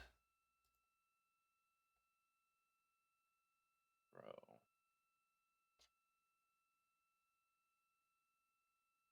That call from Capcom, Jenny Gibbons, CSA Capcom. astronaut and Artemis II crew back up to the crew aboard Orion, letting them know that they will need to remove the window shroud they had placed on window 4. They initially placed that shroud there to block out some of the light from the Earth. It was extremely bright coming in the cabin and interfering with some of their viewing opportunities out at the moon. Damn. They got reprimanded. Requests from ground teams to ensure that they are protecting other systems, and the Wait, crew who? has been offered the opportunity to use something else. They to just cover put the up window. a like a cover on a window so they could get rid of some glare. And they were taking pictures. Reed Wiseman and Jeremy Hansen continue with their lunar flyby observations. They have just looked at Glushko crater. I'll be right back. That's about when we heard that call down from Christina Cook with that description of everything she had been seeing during her her observation period and what she was seeing at that time. The science team asked this crew to take centered images of the entire crater and their ray system in one frame. They're also interested in knowing the brightness, texture, and extent of Glushko's rays and how they differ in the mare, or that sea area, versus the highlands. Also, Devoid, you're welcome to join whenever you would like to. Lunar crater, and these observations can help understand material properties of those craters. So.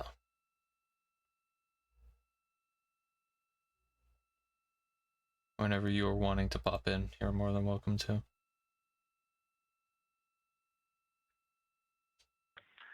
Science, integrity. First, I wanted to start off with connecting with what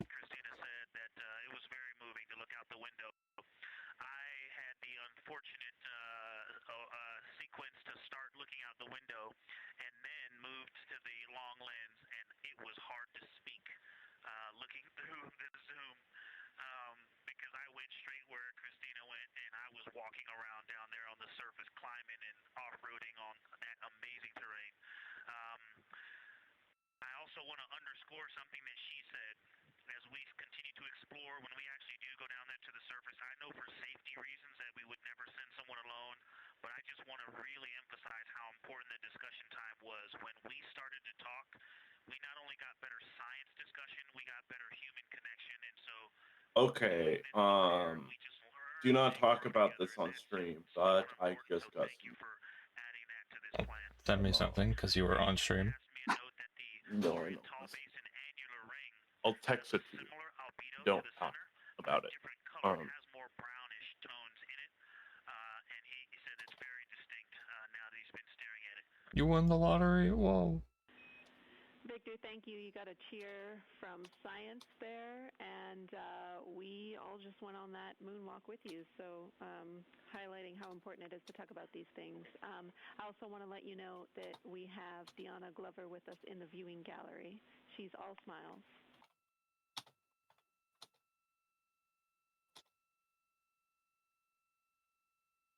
Well, you just got a bunch of cheers up here. Hey, babe. I love you from the moon.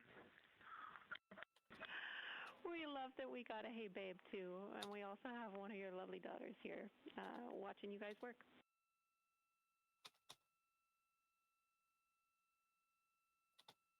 That's gotta feel cool. Thank you guys for doing that and for supporting them through this. And to all of you, Genesis, Maya, Joya, and Corinne, I love you. And Deanna, I love you. I'm glad you get to be there.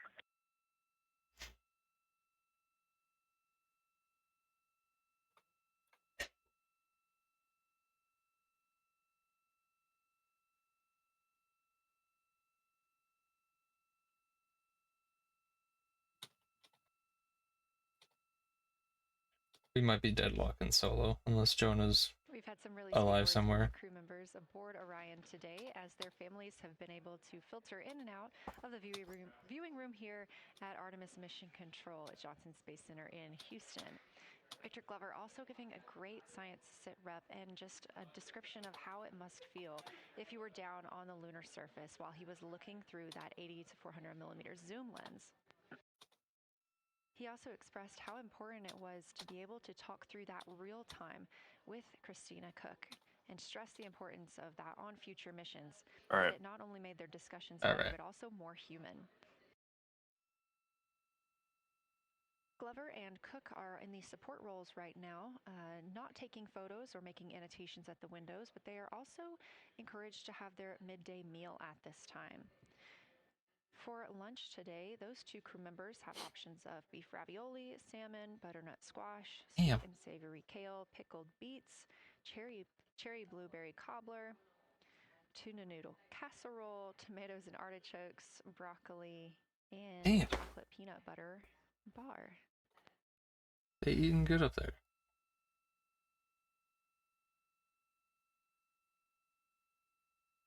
Once Glover and Cook return to the window portion of their flyby today, I sent you them, by the way. I don't know Mm-hmm. if you saw. I'm reading. Jeremy Hansen will get into their midday meal. Do you like butter chicken? Yeah. Alright, I'll make you some butter chicken. Blocks for our Yay! Today, and if you were watching at the start of the broadcast, you can definitely tell the difference in the distance from the moon.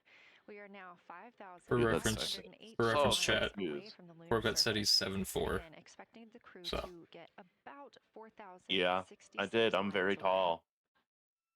And also very fat. 52,050 miles away from Earth, and every mile is a I don't know if that's true. having surpassed the Apollo 13 milestone for furthest distance earlier today. I do have a big beer belly, but hashtag eating that shit, bruh.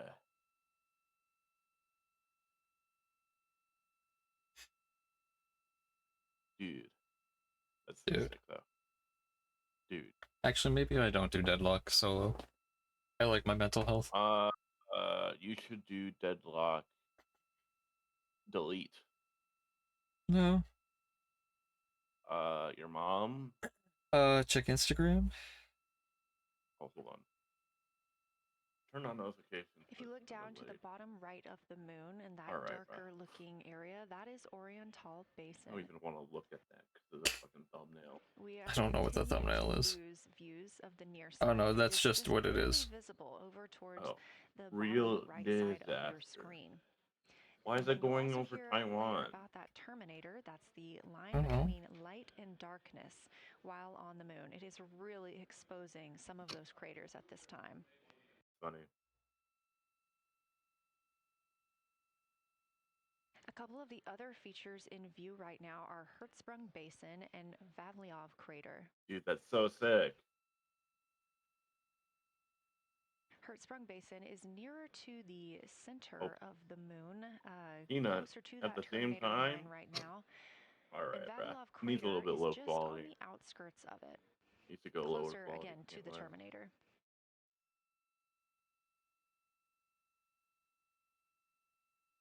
Towards the bottom of the moon and to the left of the terminator line, or currently shadowed in darkness, is Apollo Basin.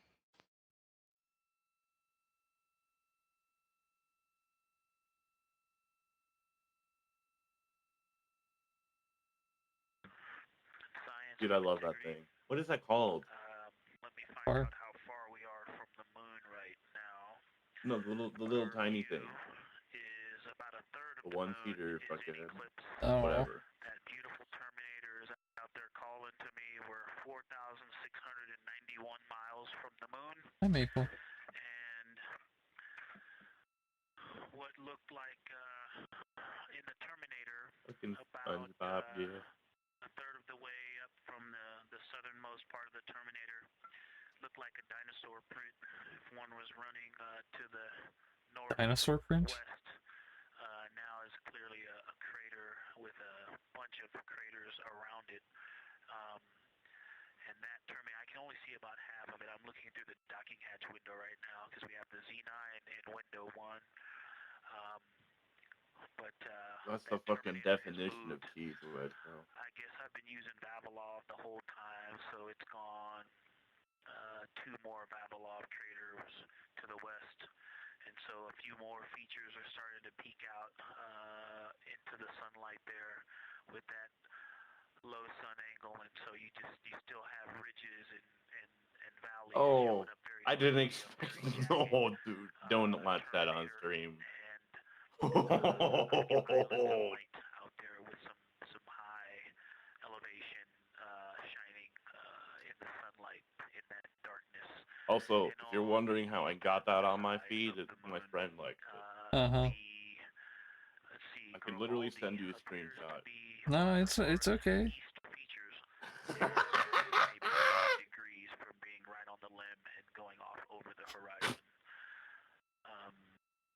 Brother. It is interesting.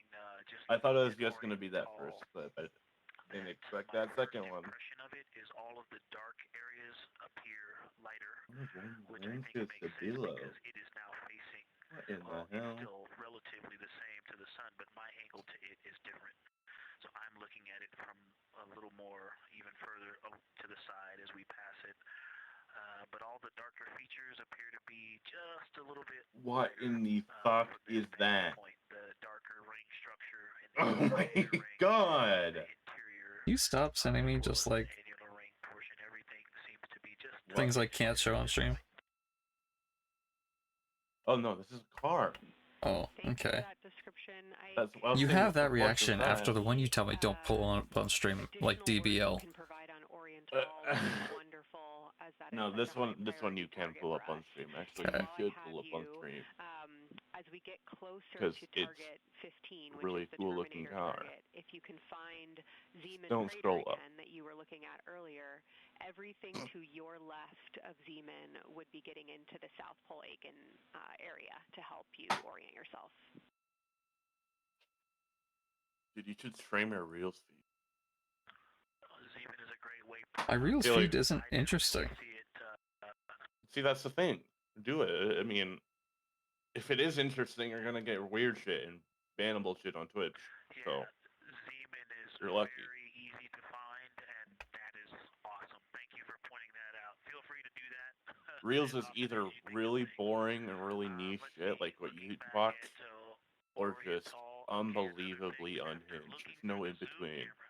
Man, you guys are smart. You probably did this on purpose, but after looking with my 400 millimeter zoom.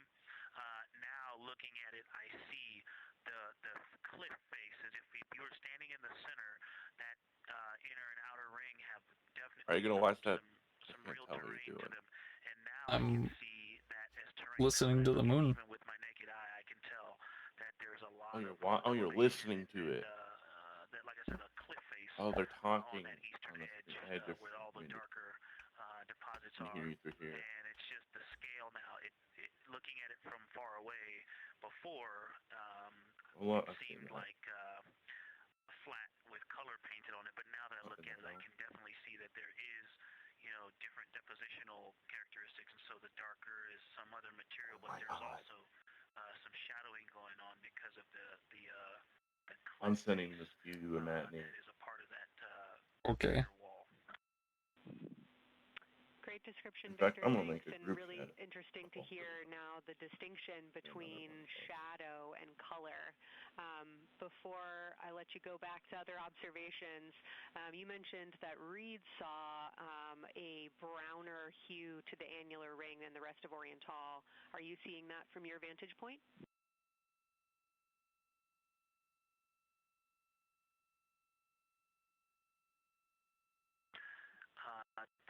The way that I'm looking at Oriental, again, I'm still in the docking hatch window.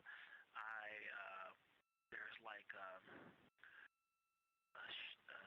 thermocouple right here in the center of the window, and Did you see the fucking orange Kapton tape color, and so three-wheel thing I sent? Unfortunately, Yeah, the AC unit. stars, next to The fucking I think it's the drowning brute vehicle thing. You know what I'm talking about? color, but I have not looked at it through one of the Where did you vehicle the send brutes it? use in Halo 3. windows 1 through Where did you 4. send it? I think when I get away from this On Kapton your tape reels. strip that I would be able to see the variation that Reed's talking about.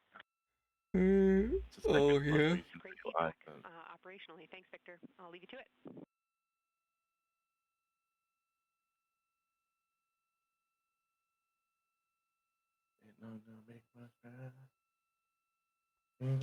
I keep wanting to play music, but every time I play music, they start talking again. I don't want to overlap it. Science integrity with a question from the window team. Integrity, this is Science here with you.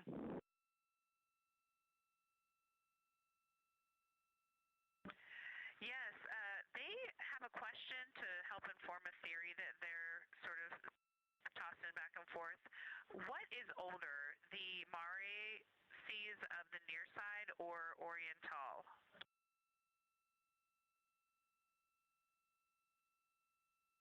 All right. Stand by and You have fun with your what's it called? Artemis shit. This is super cool. I really want If to it's play another Minecraft. 4 hours, Like, keep doing, bruh. I think I might just end. I'm not sitting here for 4 hours or just like, yep, there's a mountain. Yep, there's some rocks. There's a crater. On a big rock. A big rock. Some little rocks on a big rock. Unless they're like Kermit the Frog scratching his ass on the moon, I don't really. Yeah. know Anyways, goodbye. Goodbye. I'm going to head out. Goodbye. Bye bye, chat. Bye bye. I thought they were gonna be done this kind of, like I thought they were near the fly point, but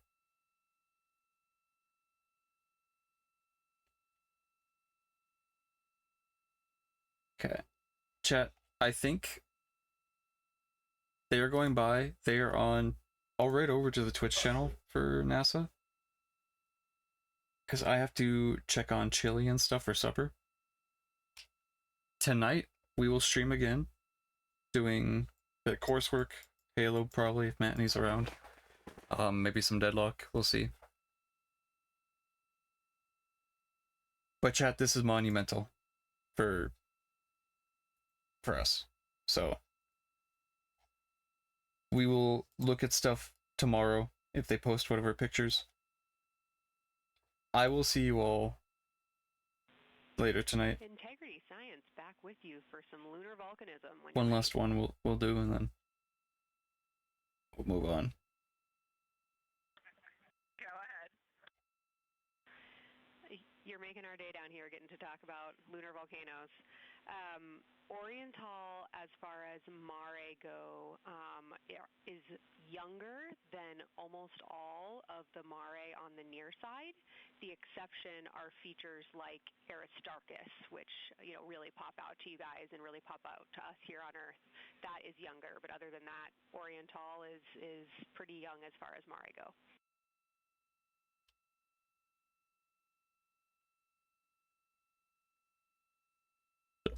Let me raid into NASA real quick. Okay. Chat, I will see you all tonight in like 4-ish hours, 5 hours. I'll hope you all have a lovely night. Go eat, go drink, do what you gotta do. And Kelsey, thanks for YouTube and Discord are linked below. I hope you have a wonderful night, and I'll see you later with hopefully some new stuff from the moon. Goodbye!